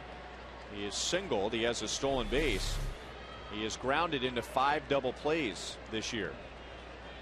Now this is Bruce Chen right here. That's what he needs right there consistently. And so you can see how Brian shifted out with that pitch rather than staying right there and just reaching over to get that pitch. So just your body movement itself can tell the umpire this pitch is off the plate.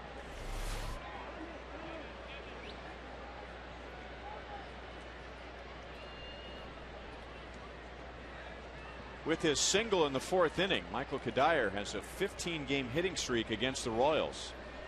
He drove in 14 runs against KC last year. And this year, he is 6 out of 10. Down to the count, 1 ball, 2 strikes. Down underneath the swing, coming in, nice pitch. And Kadire wants to pull that ball, but when he gets that long swing, then it gives that ball enough time to go down and get underneath the swing. Line to left. Alex is right there. So another hard hit ball to left field. This one for an out.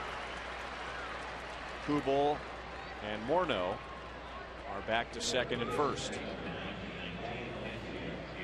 Tomorrow night it's a 6:10 game. Sean O'Sullivan goes up against former Nebraska Cornhusker Brian Dunsing. Royals Live begins at 5:30. Final game of the series is Sunday at 1:10.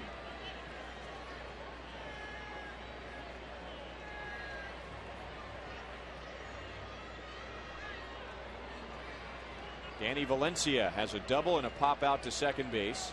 He has grounded into 3 double plays this year. Ball 1.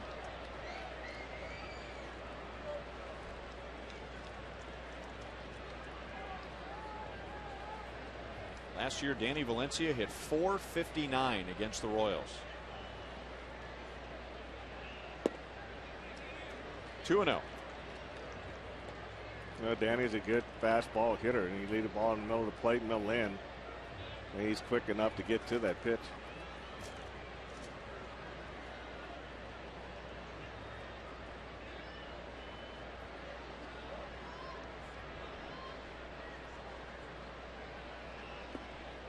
Three balls, no strikes. On deck is Rene Tosoni, who is playing in just his 3rd major league game. And with Valencia being 5 out of 8 against Bruce Chen, you can see why he might be careful with him. With runners at first and second and 1 out. Tosoni also a left-hand batter, which would set up an advantage for Bruce. Letting him swing on 3-0, and Valencia hits it to the wall in left center field.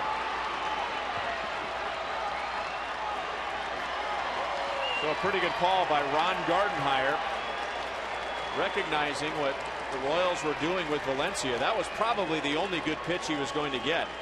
And even though he was only hitting .212 when the game began, he got the green light. Well, you got to trust your hitter on 3-0, and he got a pitch down the middle of the plate. 3-0, he was waiting for it. He did what he was supposed to do with that pitch. He drove it into the left center field. But he's saying pretty much along the same lines as you, with the left-hander coming up next. And that was a good shot right there. He probably had 2 good shots at it, 3-0 and 3-1. Now it sure looked like they were trying to pitch around Valencia. We don't know for sure if they were or not, but there's the long debate that comes up that if you're going to pitch around a guy, why not just put him on? I mean, why run the risk that something like that can happen? Well, and a lot of times, even though you may not have a base open, you can, Bruce himself can just be aware of how Valencia is hitting. I mean, the pitchers know going into the game too, so sometimes they're careful on their own, and they can create their own monster in that situation. But I'm like you, if you're going to pitch around them, just put them on. Let's go.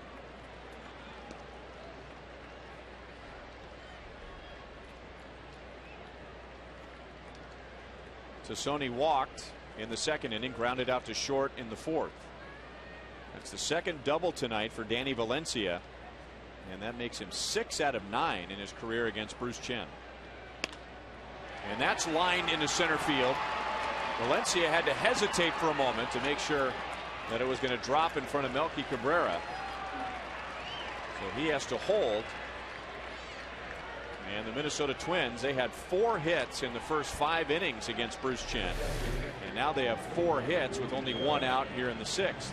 Right, again here, this is a ball here where if you go right away from second base, you got a chance to score, but they don't want to take any chances in this situation here. That was a 1-2 pitch to Sony. And now Ned Yost will remove Bruce Chen, and in a Chevy call to the bullpen, bring in Lewis Coleman.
Well, Bruce Chen will not win his 4th game in April tonight. He departs down 3-1 with 1 out in the 6th inning. One of the few highlights for the Royals on the road trip was Lewis Coleman pitching in front of family and friends in Texas, and specifically his father, Harold Lewis Coleman II, hanging on every pitch thrown by Harold Lewis Coleman III. You're out of there. See you later, buddy. That's great. So Coleman comes on with 2 on, 1 out. The Royals just tied the game in the bottom of the 5th inning on Alex Gordon's triple. Danny Valencia, standing at third base, has a 2-run double in this inning. Rene Tosoni just singled against Bruce Chen and knocked him out of the game.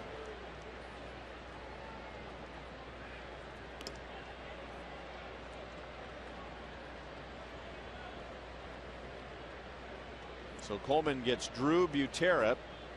He is grounded out twice, both times to Betemit at third base. Butera is 0 for his last 13 and batting .119.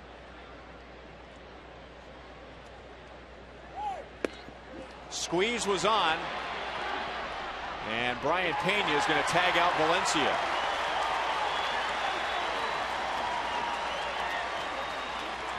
And as a hitter, you got to do more than that.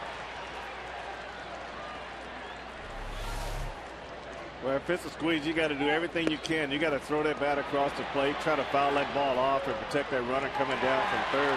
Brian Pena did an outstanding job running Valencia back to third base. But you see right here, it's a squeeze, you know, and he just did everything wrong on this squeeze play here. When that ball went outside, he should just threw his bat across the plate, try to foul it off. But Brian Pena did everything right on this play. Almost always, when a squeeze play goes bad, it's the batter's fault, because there is verbal communication between the third base coach and the runner at third. Third base coach typically will give the sign, and then afterward will walk over to the runner at third and say something to him and let him know whether the squeeze is on or not. Steve Little is the Minnesota third base coach. Well, Ned Yost did a good job in guessing right on that pitch also. So really, as a batter, all you want to do is try to foul the ball off. If you can't get it down in fair territory, at least foul it off and try to protect that runner.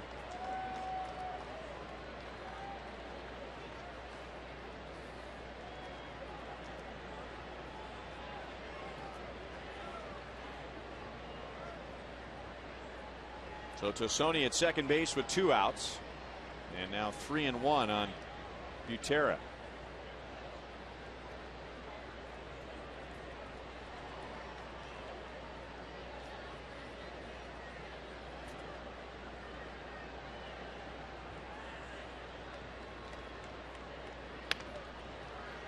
Full count. This is what you talk about here, Ryan. He'll give the sign to the hitter, walk up behind the base runner, and the base runner's got to time it just perfectly. You don't want to look any differently than you always look in taking a lead off third base. But there he knows he's caught, but he didn't commit one way or the other, and Brian Pena did a good job right there. On the corner, so Butera has a rough at bat. However, Minnesota scores 2 to regain the lead.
Twins are leading the Royals 3-1 as we go to the bottom of the 6th. Our Sonic Slam inning. And that contestant is Jerry Lockhart from Independence, Missouri. If the Royals hit a home run this inning, Jerry will win $300. But if the Royals hit a grand slam out of the park, Jerry will win $25 grand from Sonic and the Kansas City Royals. And it'll be Jeff Francoeur who has 5 home runs, followed by Wilson Betemit and Keila Kaihue. So the Royals have already answered the Twins once. Minnesota scored in the top of the 5th. Royals tied at the bottom of the 5th. And then Danny Valencia with a 2-run double in the top of the 6th. Bernard Span retires Francoeur. He is 0 for 2. Remember, he has that 17-game hitting streak.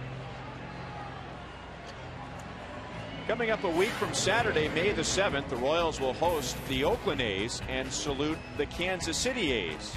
Alumni will be here, including Tommy Lasorda, and a select group of alumni will be signing autographs following the pregame ceremony.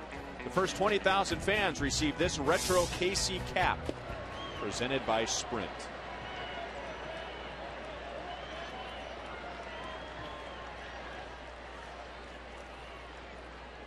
Betemit has struck out and flied out to left field.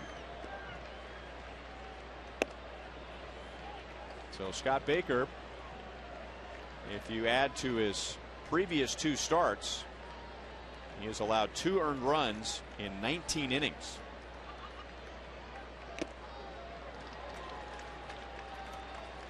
Baker's best year was 2009. He went 15-9 that season. He started the year on the disabled list. Troubles with his right shoulder. Didn't win his first game until May the 8th, which makes a 15-win season even more impressive. Kadire to the bag to get Wilson Betemit 2 down. Baker last year was 12-9.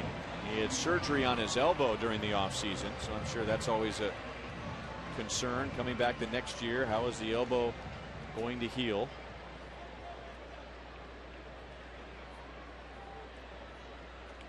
In 2008, he was 11-4. So his career record puts him 12 games above 500 at 56-44. He's also played on some very good teams. Yes, he has.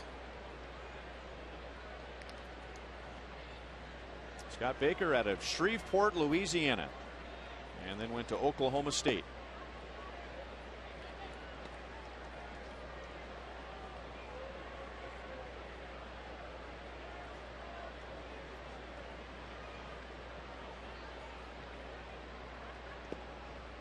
Two and one on Keila. He is singled and fouled out to third. He is batting 194, but starting to warm up. He's hit in 5 straight games. Got 12 walks to his credit.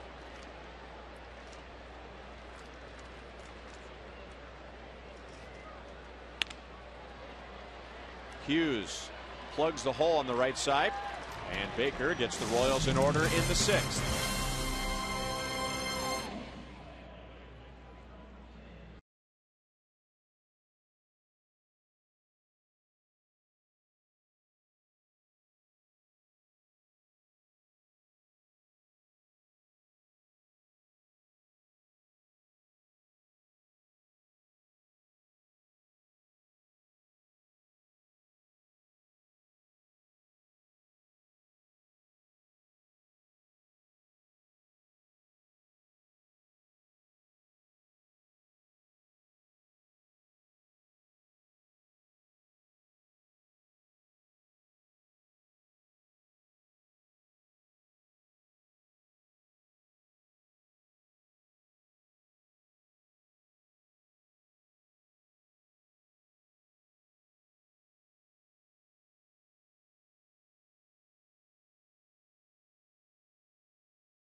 2 in Game 1 with Minnesota.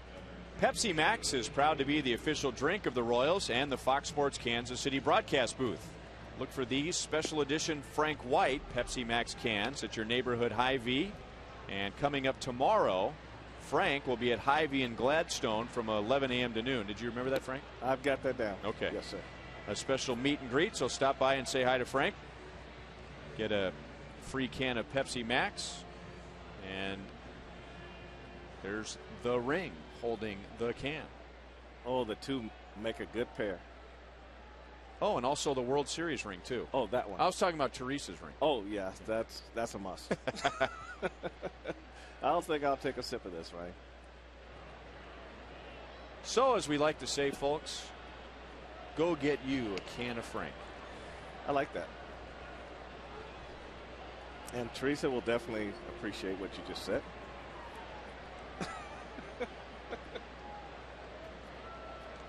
You notice I have to wear the World Series ring next to my wedding. You know, some guys are allowed to just wear their World Series ring, but to represent both, no. No. Two separate things. That's right. Two separate celebrations.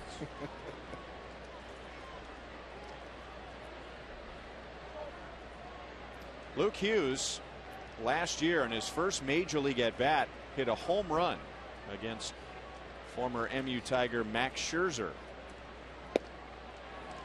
And that was his only major league home run until he went deep against Bruce Chen with one out in the 5th inning.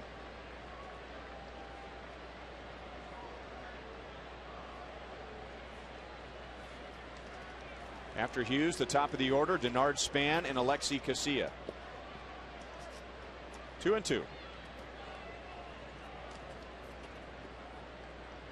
Coleman will have a very interesting line tomorrow on the box score.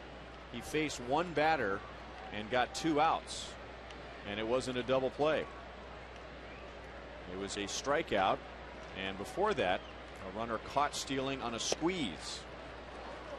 3 balls, 2 strikes. Bruce Chen gave up 3 runs, 8 hits in 5 1/3 innings.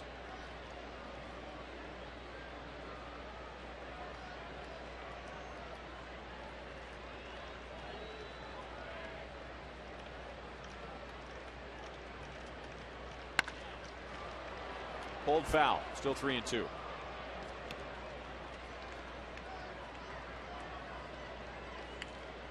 Luke Hughes, signed by the Minnesota Twins out of Australia, which always makes me wonder, how's Justin Huber doing? He's in the Twins organization. Oh, I didn't know that. Yeah. Got him looking to fastball. So Coleman is faced 2, struck out 2, 1 away in the 7th. So he's got that cross the body throw, and I tell you, he's got a really an unorthodox delivery, and it's just something that hitters don't see very often. He brings some pretty good gas from down there too. The ball really jumped on Hughes.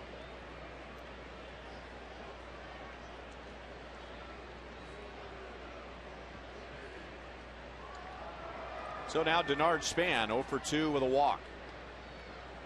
A little bit outside, ball 1. Span hitting at 303. Jason Kubel hitting around 350. Everybody else in the Minnesota batting order is hitting 280 or lower. As a team, the Twins are hitting 236. And it's even worse than that on the road. They do have 3 runs, 8 hits tonight, but they were hitting 217 away from target field.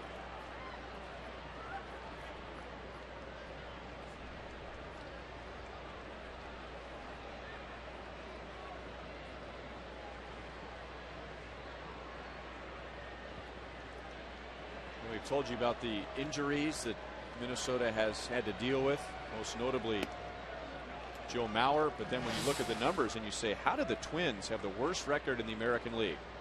Well, they are, as far as ERA goes, highest ERA, fewest home runs, fewest runs scored, down around the bottom in slugging percentage and extra base hits. Denard Span extends his hitting streak to 9 games, and that's going to roll deep. He'll be at second base with one out.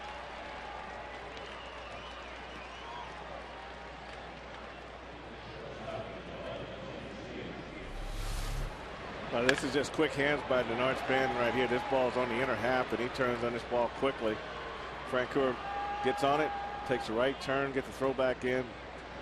But Denard spans with his speed, easy double. Well, you know, moving to that new ballpark really changed their offense all around. I mean, in the dome, they were dangerous inside the Metrodome. And now in that big ballpark, they hit drives that would go out of the dome that fall short. They just don't get the carry. But you think they get more extra base hits, though. You know, what's interesting about that, though, Frank, when the Twins first turned the corner in the dome, they weren't a power hitting team. They used the big gaps at the Metrodome, and they used their speed, but slowly, and it had a lot to do with their personnel. Right. Justin Morneau, Joe Mauer, they weren't there when the Twins first turned it around. Jason Kubel.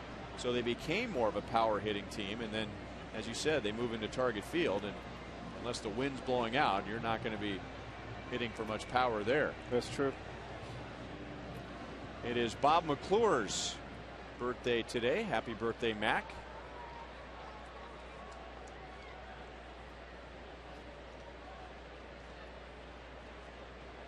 All he wants right now is Lewis Coleman to get out of this inning with Span at second base and one out.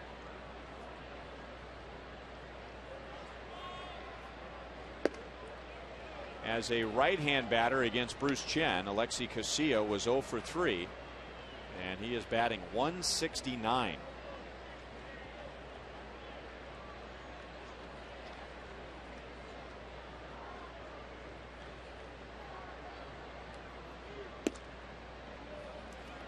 Two balls and no strikes.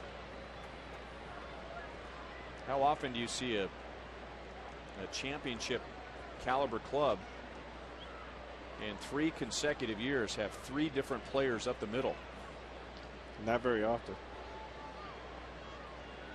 They've been so good for so long, you would think they would have developed an up the middle combination in their minor league system, but they've always have to go out and get one in free agent market. Yeah, I say 3 different players up the middle, 3 different combinations up the middle. Last year it was J.J. Hardy at shortstop and Orlando Hudson at second base. Their first and only years in Minnesota. Hardy was traded to the Orioles. Hudson signed with San Diego.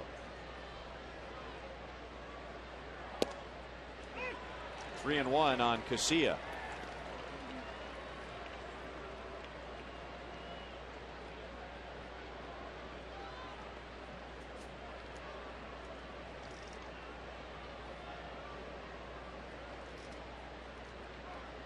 Minnesota with 1 in the 5th, 2 in the 6th, and they have Span at second base with 1 out in the 7th.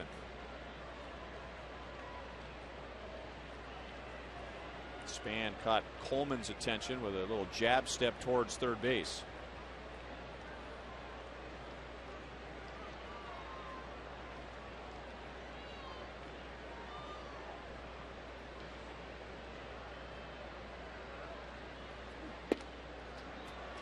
A walk to KCA to put 2 on for Jason Kubel.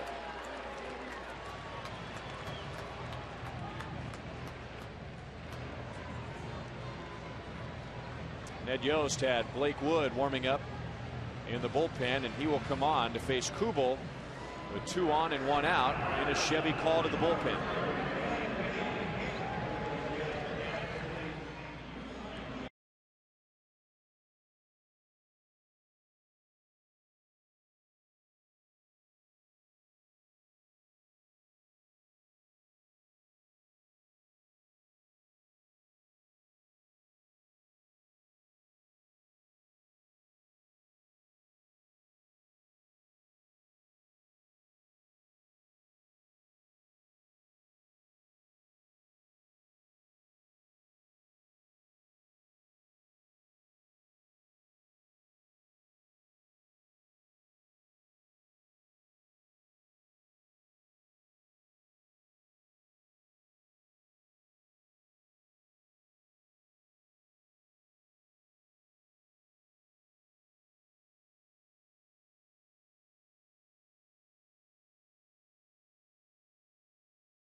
10 days. The next road trip will take them through New York and Detroit.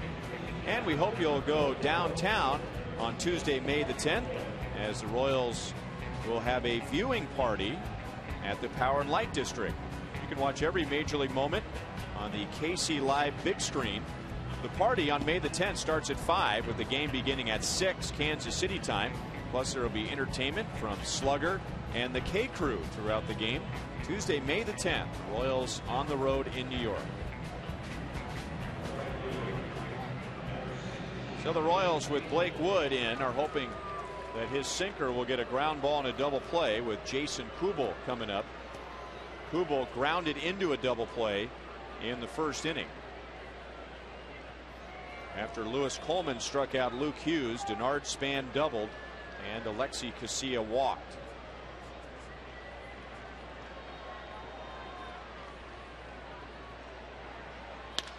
On the ground, off of Keela's glove, and the Royals will get one out. So there was the ground ball, no double play.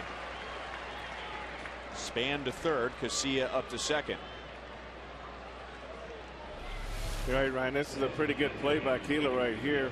But if he scoops this ball, they got a shot at getting out of this inning. But he was able to keep it close and give Wood a good feed going to first base.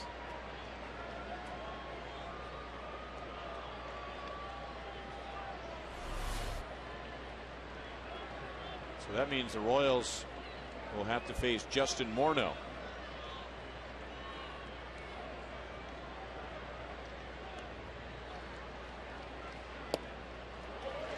Oh and 1. Well, you can really look at Morneau's swing, and he's just looking to pull right away. He's committing way early.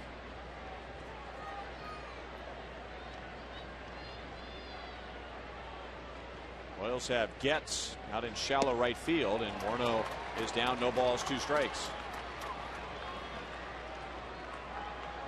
1 for 3 tonight with a single and a run scored. Back in Minnesota's 2-run 6th, he along with Kubel scored on Valencia's double, and now he has 2 in scoring position.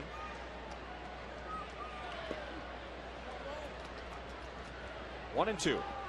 It really wasn't a bad pitch selection right there. The way he's swinging, to just come down underneath his swing on a hard slider in, and really the way he's opening up as fast as he is, then you might be vulnerable to the pitch away. And Brian did a good job keeping this ball down in front of him.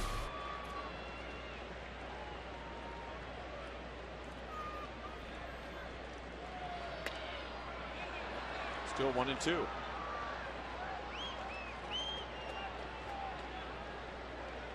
This is the first time Morneau has faced Blake Wood. If you look at the 9 zones within the strike zone, how about that? He has no hits right down the middle or down the middle and up. That's unbelievable, isn't it? But the way it collapses on the backside, I can see up being a problem. Strikes out. Pena down to first to complete the strikeout. So Blake Wood comes on and strands 2.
Blake Wood comes on with 2 on and gets through Justin Morneau and Jason Kubel.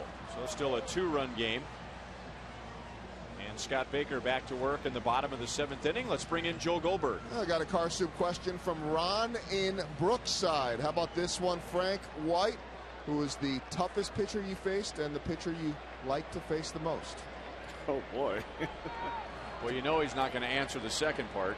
Well, I got numbers for both. I got a backup plan just Really? in case. Yeah. All right, toughest pitcher on you, Frank. Well, the standard answer depends on how I was swinging at the time.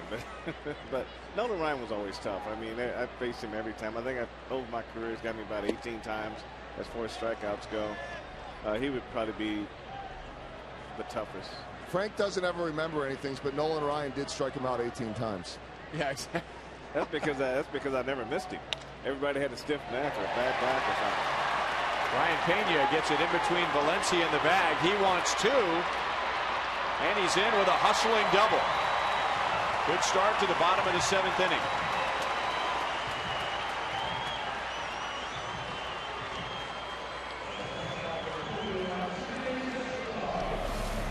That's also a good piece of hitting right here. This fastball's running away from him. He stays right on it, hits it right inside the bag there at third base.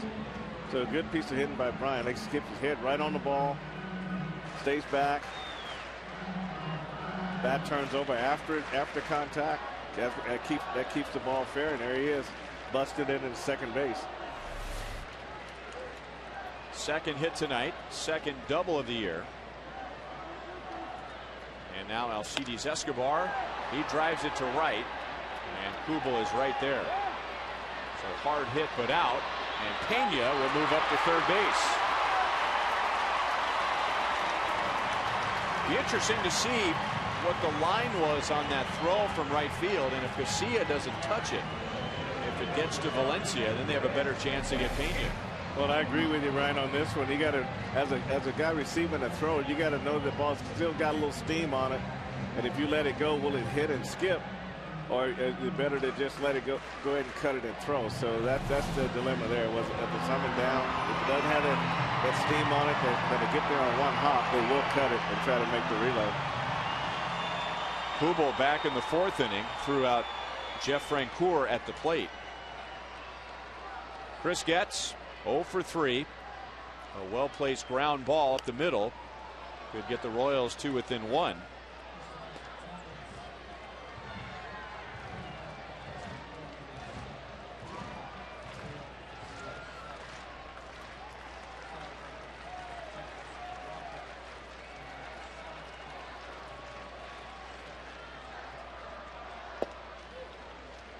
One ball, one strike. 7th inning stretch and 31,400. A mixture of Royals and Twins fans taking in game 1 on a beautiful Friday night, especially for April the 29th. Buck night, fireworks after the game, and Chris Getz makes it a 1-run game.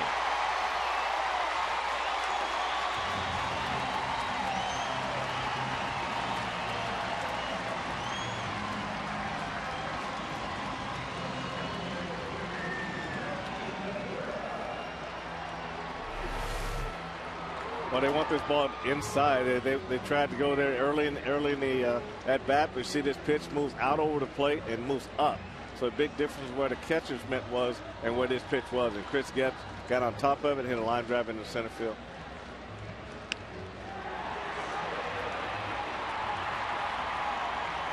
And it makes it easy for Brian to ease on down from third base. So Baker departs.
Chris Getz drives in Brian Pena to make it a 1-run game in the bottom of the 7th inning.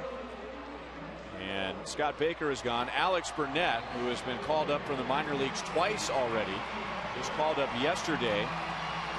He'll come on with Melky Cabrera coming up. Brian Pena opened the inning with a double. Alcides Escobar's fly ball got him over to third, and Chris Getz, base hit, got him in.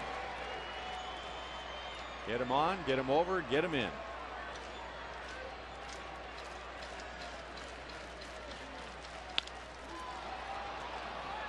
Shallow right center field. Jason Kubel with his second put out in the inning. Melky Cabrera is 1 for 4.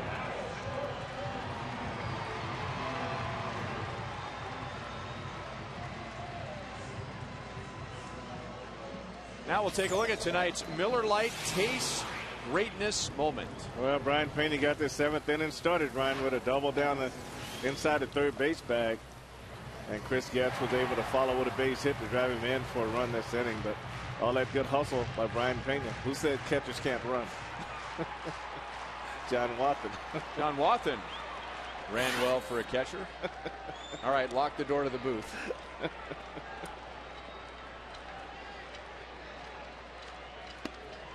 High and outside to Alex, who had been 0 for 9, which is no big concern, but you bring it up because he had a 19-game hitting streak that ended on Wednesday. But now that is ancient history with 2 hits tonight, a double and an RBI triple. I was a little surprised when Cabrera was up that he didn't really give Chris Getz an opportunity to try to steal. You know, he hit the first pitch. Sometimes when you haven't seen a pitcher, you want to just take a look at him, and that might be the pitch that you can give Chris Getz a chance to steal and get in score position for you. 3 balls and no strikes on Alex.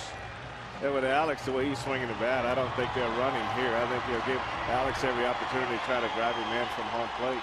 Maybe if the count changes to 3-1, maybe 3-2, then they'll probably let him go.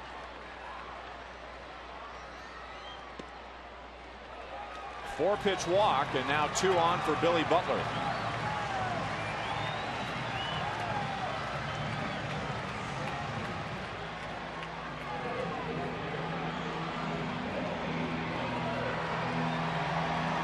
So Alex on for the 3rd time. Billy Butler is 0 for 2. He has flied to right, flied to left. Back in the 1st inning, he was on with a walk.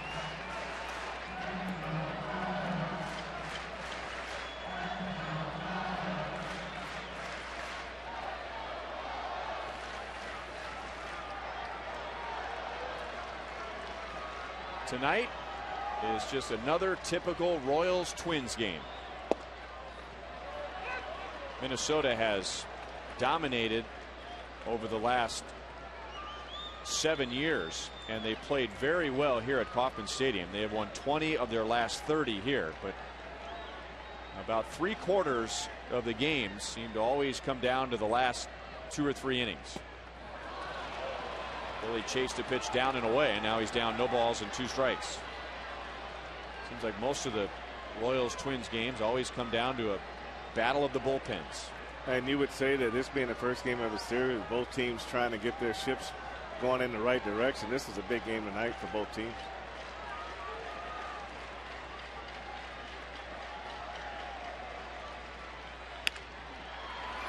On the ground to KCA. Billy is out. That's the inning. The Royals lead 2, but they get a run back. 3-2 Minnesota.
For the 7th inning with a double, came around to score to make it a 1-run game as Panera takes us around the American League.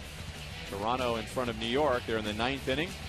Cleveland got a walk-off grand slam from Carlos Santana in the 9th to beat Detroit. So they've won 11 in a row at home. Detroit's lost 4 in a row. Seattle's won 4 straight. They beat Boston. Seattle just got done sweeping Detroit in Detroit. And now out in front of the Red Sox. Tampa Bay's won 5 in a row. They trail the Angels. Baltimore at Chicago. And Texas is at Oakland. In the West, Texas leads Los Angeles by 1 game. At the moment, Cleveland has a 5.5 game lead in the Central. That is the largest lead in any division in the major leagues. The Cleveland Indians.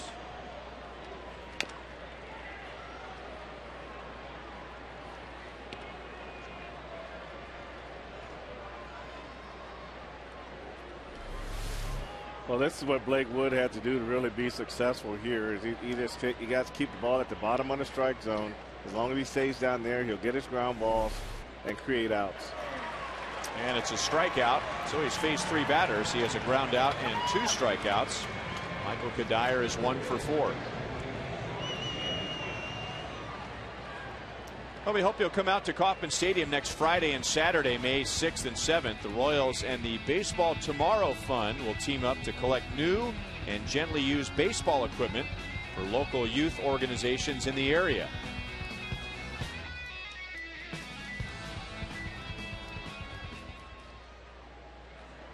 In addition to receiving the equipment, one lucky organization will receive a $5,000 grant from the Baseball Tomorrow Fund. Go to Royals.com/community for more information.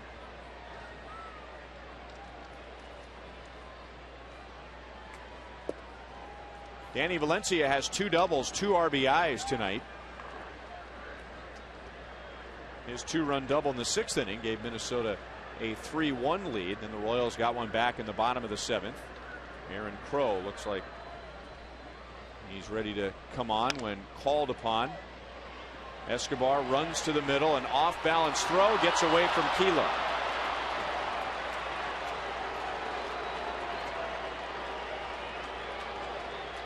I would think the official scorer wants to take a long look at that play before assigning an error. Well, you have to look to see how short this hop was. Escobar does a good job fielding this ball, getting himself righted. And this is a play that you expect your first baseman to be able to make. If it's a real short hop, or in this case, this goes right off the end of Keela's glove. And because of that, Keela is charged with the error.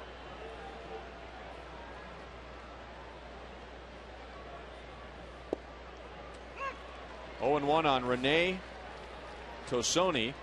A walk and a single tonight. Playing in left field with Delman Young on the disabled list. Problem with a rib cage muscle.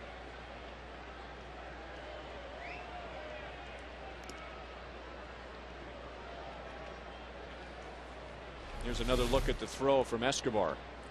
Well, he stretched about as far as he can go, and it looks like the ball is right in the webbing of his glove, but just didn't go down with the ball. And the ball went down below the glove and came right off the tip of the glove.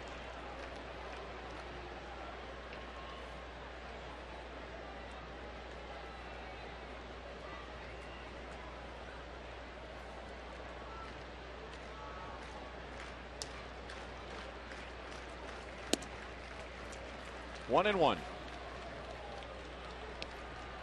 See that pitch from Blake Wood there, and ran was like at 95, and you see how flat it was when it went across the plate.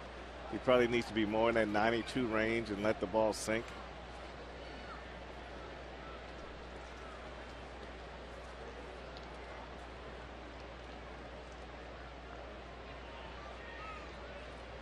Bob McClure said something that I will never forget.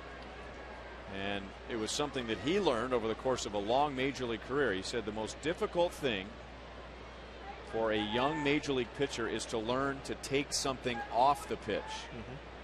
They all got to the big leagues because of their ability to add something to the pitch, more velocity, more bite on a breaking ball. But here they have to have the courage to take something off. Valencia is forced out at second base, so Tassoni is at first with 2 down.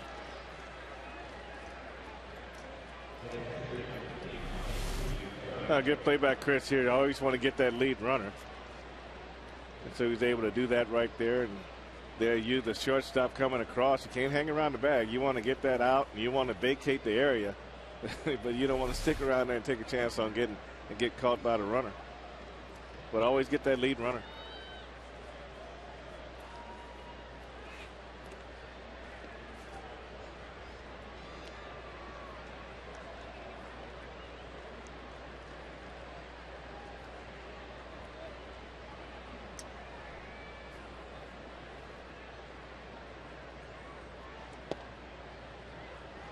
Want to know on Drew Butera. 0 for 3. He was responsible for 2 outs in the 6th inning. It appeared that Minnesota had called a suicide squeeze, and he didn't make a very good attempt, if that was the play, to at least foul the pitch off and protect the runner. And it was Danny Valencia coming down from third who eventually was tagged out, and then Butera struck out. Well, that's one of the things you don't see much in the game today is on those squeeze plays. Everybody, all the hitters seem to expect the ball right down the middle of the plate when you should be looking for a bad pitch. Your zone's got to get big. Then you got to do everything you can to foul that ball off. It's just like a hit and run. You know, you got to hit and run. You got to protect the runner. So you don't look for that perfect pitch. You got to look for the bad pitch. You know, in the old days, we would throw our bats at the ball to try to foul it off. Anything you can do to protect that runner.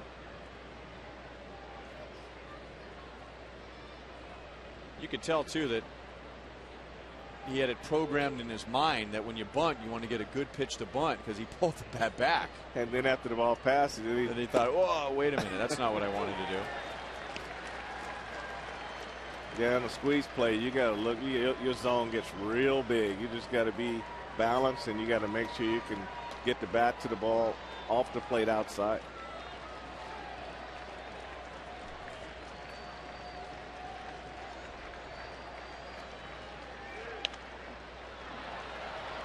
Popped up left side.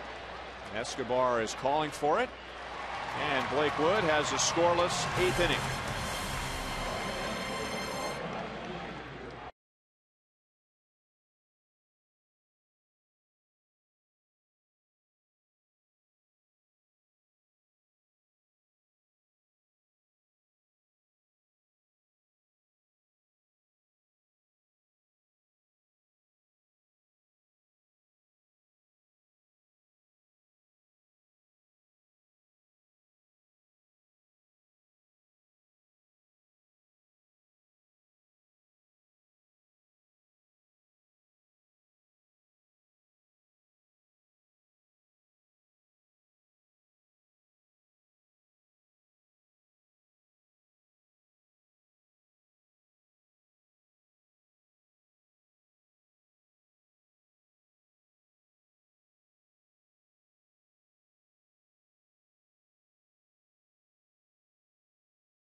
Stadium Twins lead the Royals immediately following the game on a packed house or close to it at Kauffman Stadium. We will be out at Rivals for Boulevard Royals Live. We'll take a look at Blake Wood's night as you see him having just pitched. We will also talk about Bruce Chen on the mound, highlights, reaction, Paul split-up analysis, and much more coming up on Boulevard Royals Live. Ryan?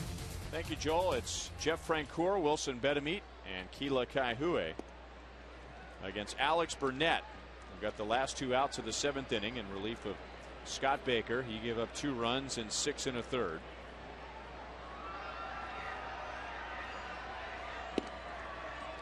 Before extending his hitting streak last night, Jeff Francoeur's longest hitting streak had been 16 games in 2006 with the Braves. That was the year he hit 29 home runs. I asked him tonight if he remembered anything in particular about that streak. He said, oh yeah. Apparently the Braves started on the West Coast in 06. He went 2 for 31 on that trip. Then the first game in Atlanta, he went 0 for 5. So he was 2 for 36 to begin the year. Bobby Cox called him into his office and said, Jeff, you're my starting right fielder the rest of the year, whether you hit or not. So just go out and relax and have a good time. He hit a home run that night, and shortly after that began a 16-game hitting streak. Well, sometimes when you're a young player, you're pressing a little bit and you're trying to be too impressive, and it can take you out of your game. But the manager comes in and say, relax, you're going to play. All of a sudden your game changes. Yeah, Whitey didn't tell me that, though. He said, if you can't bunt, you can't hit and run, you can't play defense, you can't play for me. I said, well, I know I can do 2 of those pretty good. Well, he was saying that, talking about how much the game is just confidence, and how when the Royals got off to a good start, they were playing with a lot of confidence. Now they've lost 6 in a row, and how those words, and he didn't describe a very long conversation with Bobby Cox, but it was long enough for him to have the kind of confidence to go out and get a base hit that night. I think he said the next night he had 2 home runs and he was off and running. Well, you just want to be patient. You don't want to try to do too much, and I think that's what happens when you start struggling as a team. Everybody tries to do a little too much. You kind of lose that patient approach that you have at the plate. Last night, but 5 pitches in the first inning.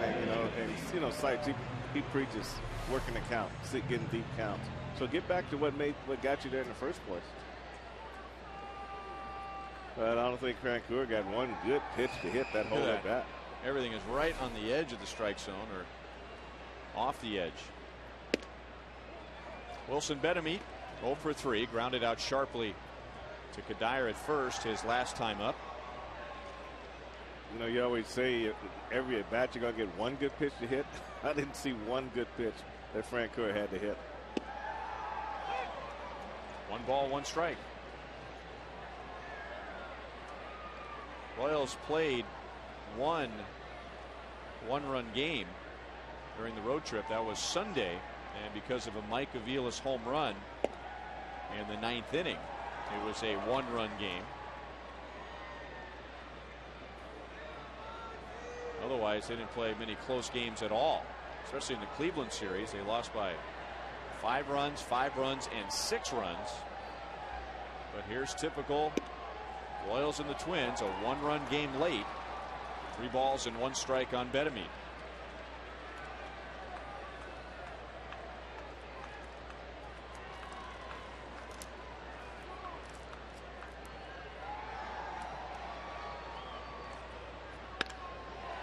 Drilled to left center field. Betemit on his way to second base. So Sony's throw is late. Tying run at second base with 1 out.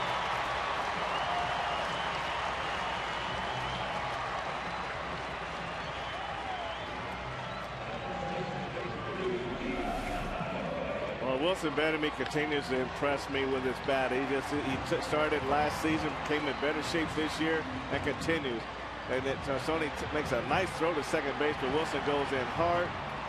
And I tell you what you got to look at there is just hitting that head on that knee coming in there to trust up. He makes a good turn at first base right here, Ryan, and then he just goes right in there. And I think his head might have hit the knee right there. That might have been where the discomfort came in. Or his nose. He's grabbing his nose. See, watch the right knee right here as he starts to come up. Then he shoved the helmet back down and probably might have cut him across the bridge of the nose or something like that. Got some tears in his eyes. That means he got him in the nose. Well, great hustle on Wilson's part. I mean, he looks so much better this year body-wise, and he looks so much quicker this year.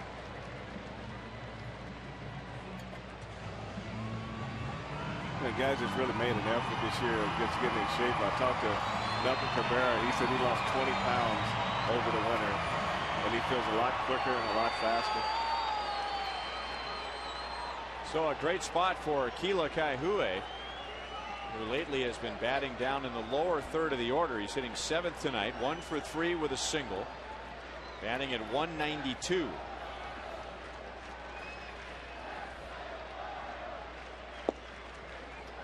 Her ball is in for a strike.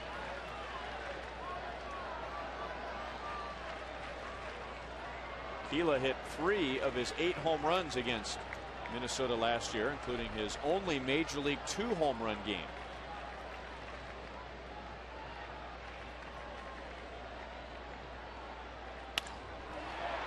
One hop to KCA, off his glove. He may have been screened by Bedamit. First and third, 1 out.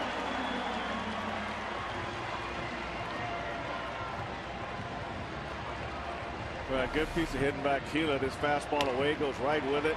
Wilson stays there long enough to create a diversion, and the ball goes right off into KCA's glove. And Wilson's not able to score on it, but Ross had runners at first and third and 1 out. You can see right there, he made no move left or right. He just kind of stayed right there, let the ball go by. You see where KCA, he never saw the ball. He saw it off the bat, and that was probably the last time he saw it. When he saw it, it was right there at him, and just to get the end of the glove on it. Dyson will run for KCA. By the way, that's a hit. So a 2-hit game for KCA. Tying run at third. Go ahead run is at first. But with Dyson's speed, he seems a lot closer to home plate than first base.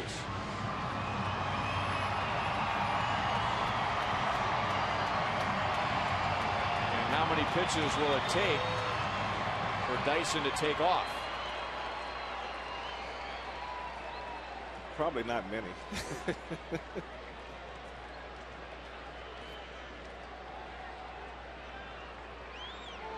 Make it 1 pitch. Gutierrez throw. Pitch Dyson. The game is tied, and Gerard will get up and go to third base.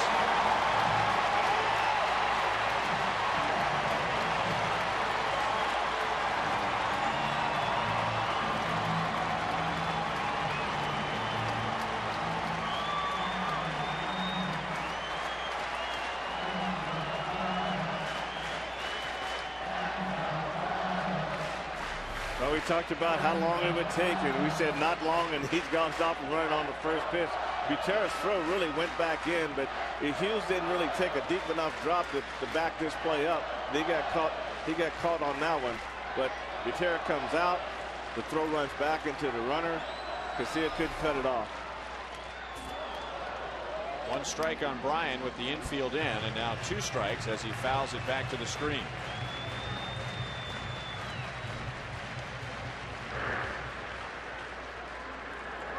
Joakim Soria getting ready for the 9th inning. Infield in for Minnesota. So Pena will try and get a pitch up and get it to the outfield. And he fouls it away.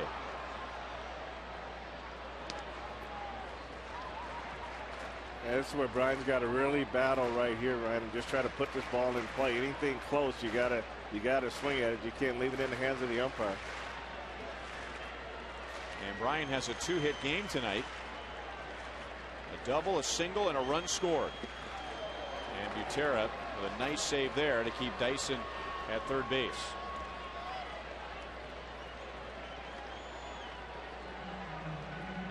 With 1 out, a double, then an infield single where Wilson Bedamit screened the shortstop Alexi KCA, allowing KCA to reach. A stolen base, an error, and a tie game. 2-2.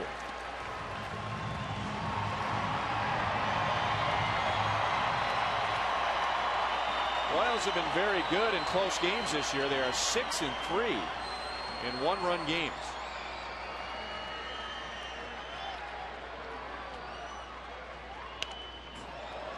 Got a pitch up and fouled it to the wire, holding up the screen.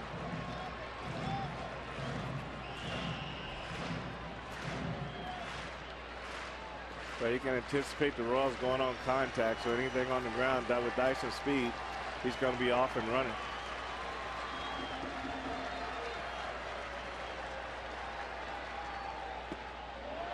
3 balls, 2 strikes. Twice in the last 3 pitches. I think Alex Burnett has made the exact pitch he wanted to, but Ryan wouldn't pull the trigger. Very good at bat to this point, Ryan. He's laid off some pretty tough pitches. The Royals have not led in a game since a week ago Thursday. First and third, 1 out.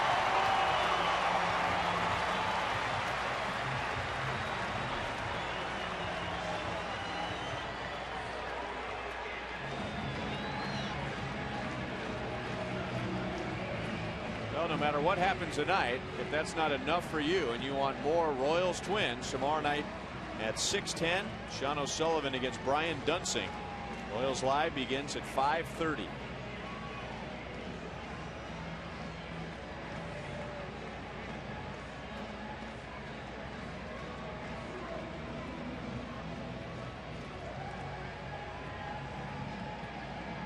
So Dyson at third base, Payne at first with 1 out. Alcides Escobar coming to the plate. Pitching coach Rick Anderson out to talk to Burnett. Catcher Drew Butera, second baseman Luke Hughes, shortstop Alexi Casilla, and third baseman Danny Valencia. They might be warning against a squeeze. Well, I'm sure it's in the back of their mind, and this is a great opportunity to use a guy like Escobar, who's not swinging the bat quite as well, but it's always definitely in the back of the mind of Ron Gardenhire and his staff. Minnesota tried to squeeze in the top of the 6th inning, and they failed.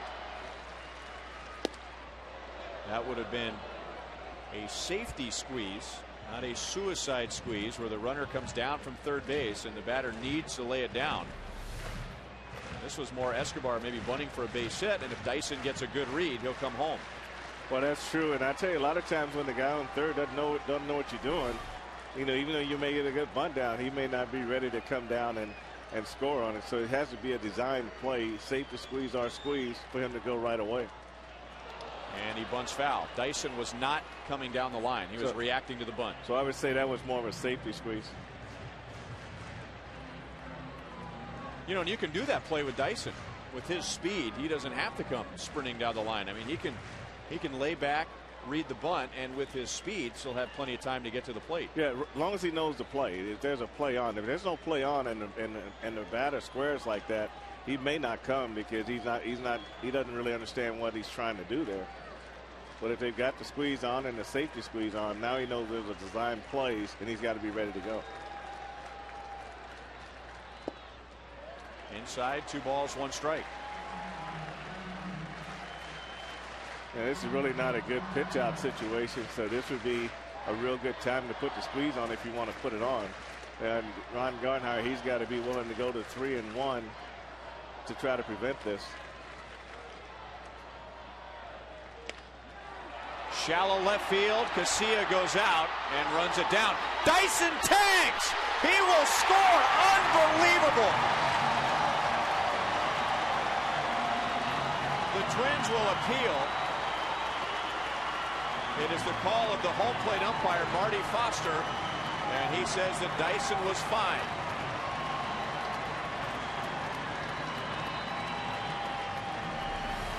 Well, you know, you got Casilla going full speed out into the outfield, and he's going to take him a little while to get himself stopped and then back to home plate. So he really never has time to plant his feet, and this is where Dyson takes advantage of this situation. This is why speed in this game is fun to watch. And he was no hesitation at all. He knew he was going right away.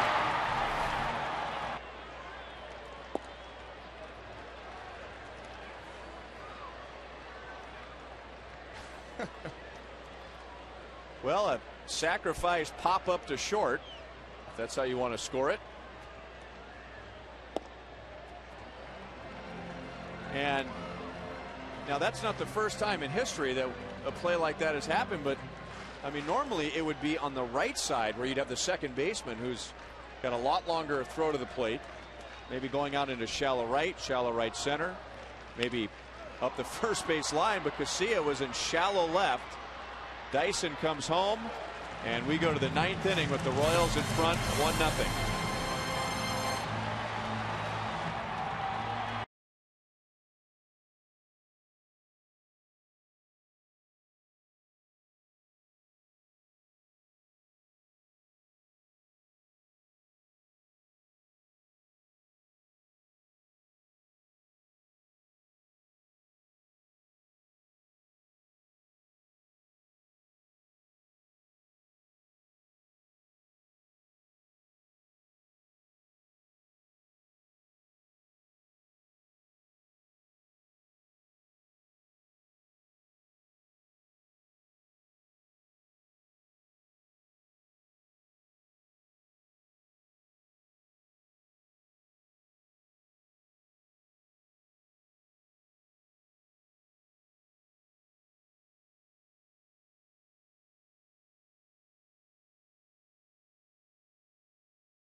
Rod Dyson is in center field for the 9th inning. He is a game changer. As soon as he gets into the game, here are the Chevrolet plays of the game. Well, we speculated when it would go. He went first pitch. He took advantage of the overthrow at second base and moved down to third base.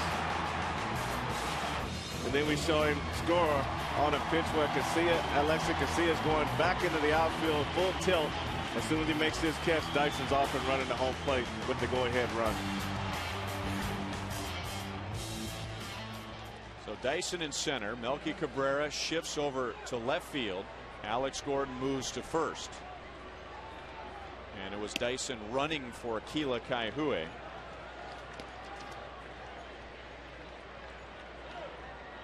Joakim Soria going for his 6th save and trying to save it for Blake Wood. He pitched an inning and 2/3 scoreless with a couple of strikeouts. On the ground to Betamit. And Luke Hughes is out number 1.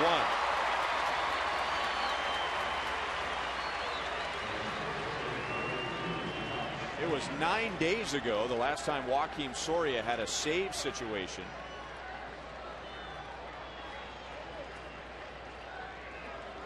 In fact, he went from that save situation to pitching on Wednesday night and nothing in between.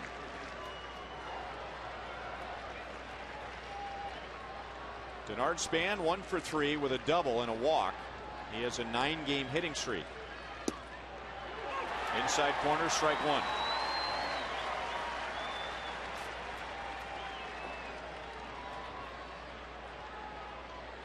This is the Royals' first lead since a week ago Thursday, when they won the game in the bottom of the 9th inning.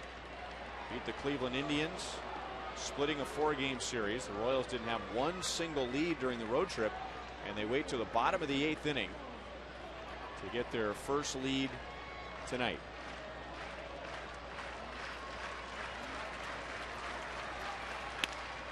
On the ground to Getz. 2 down.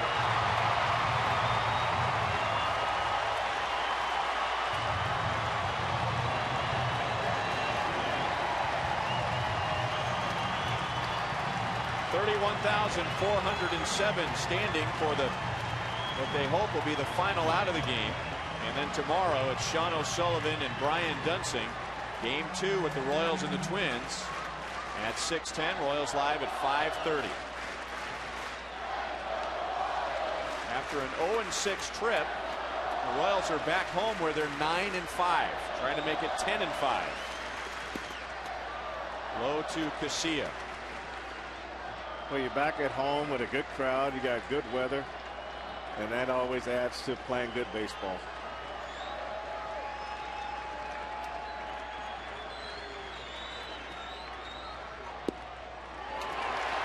Minnesota Twins, by the way, this goes back to 2009. They have won game 1 of a series with the Royals in 10 straight series. The Royals trying to end that streak and trying to put an end to a 6-game losing streak. 1 ball, 2 strikes.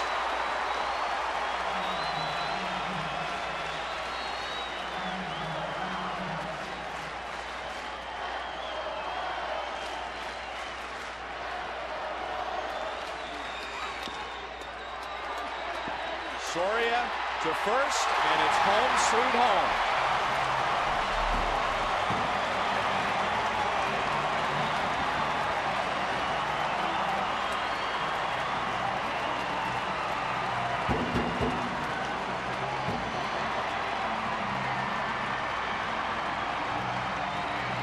Royals are down 3-1 going into the bottom of the 7th inning. Chris Getz strobing a run to make it a 1-run game. And then Gerard Dyson entered the game as a pinch runner in the bottom of the 8th with 1 out and just turned the game around. Royals get 2 in the 8th and they take game 1 from Minnesota 4-3.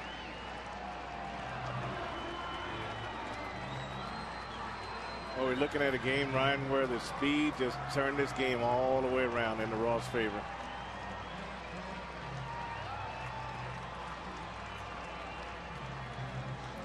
So this time game 1 goes to the Royals, and let's go down to the field, and here's Joe Goldberg. All right, Ryan, thank you very much. Got a couple of guests here that helped manufacture this win in the 8th inning. And all right, Wilson Betemit, you may not be known as the fastest guy on the team, but you came out of that box, I assume, thinking double right away? Yeah, man, we got a great combine in the inning. I mean, this guy right here, have a great speed. I mean, I just have a great at bat right there and got my swing and got a double. It looked like no matter what it took, you were going to get into second base, but I'm sure it didn't feel all that good. Oh, I mean, I just hit it in my nose and my lips. But I'm okay. I'm okay. I mean, that's the mentality of this team, though, isn't it? No matter who you are, no matter what your speed, you got to be aggressive and take advantage of those opportunities. Oh, yeah, especially in that situation right there, you have to go to second base, hustle, and get the base. Great job on the double and the hustle. We'll let you go, and we'll let Gerard come in here. All right. And Jeremy Jeffers says, tell him that's what speed do. And Gerard Dyson's going to wave to the crowd now. How about that, all in a night's work? You get in, you steal second, force him to throw it away, and tag out on a pop-up. Man, you did that in a hurry. Yeah, I kind of got it done, but, you know, like, that's what speed do. For those of you that don't know, that is now Gerard's signature line. I think it started last year. That's what speed do. All right, give us the mindset. Everybody in the whole place knows you're going to steal. You didn't waste a whole lot of time. Take us through that as you come in the pinch run. Yeah, I was coming in. I was trying to get the bag early as I could, you know, and get the second, and hopefully the base hit scored me. But he threw the ball away at second, got the third, and I was just ready to come on in. I asked you this question last year, how much you enjoy, whether it be getting into a pitcher's head or just affecting the game. I mean, you came into the game and immediately changed it with your legs. How much do you enjoy doing that? I love it. I mean, that's my best tool is running. So, final thing, have you ever tagged up on a pop-up before? No, not like that. Well, it led to a win tonight. That's what speed do. Gerard, great job tonight. All right, thank you. All right, that is Gerard Dyson. I think it's safe to say that they love him here at Kauffman Stadium, Ryan. Boy, they sure do. And that's what Gerard do. Well, you got to be able to use that speed, and he did a good job of using it tonight, recognizing the ball went into center field, got to third base, recognized KCA going away, full speed, took advantage of that situation with his speed at third base.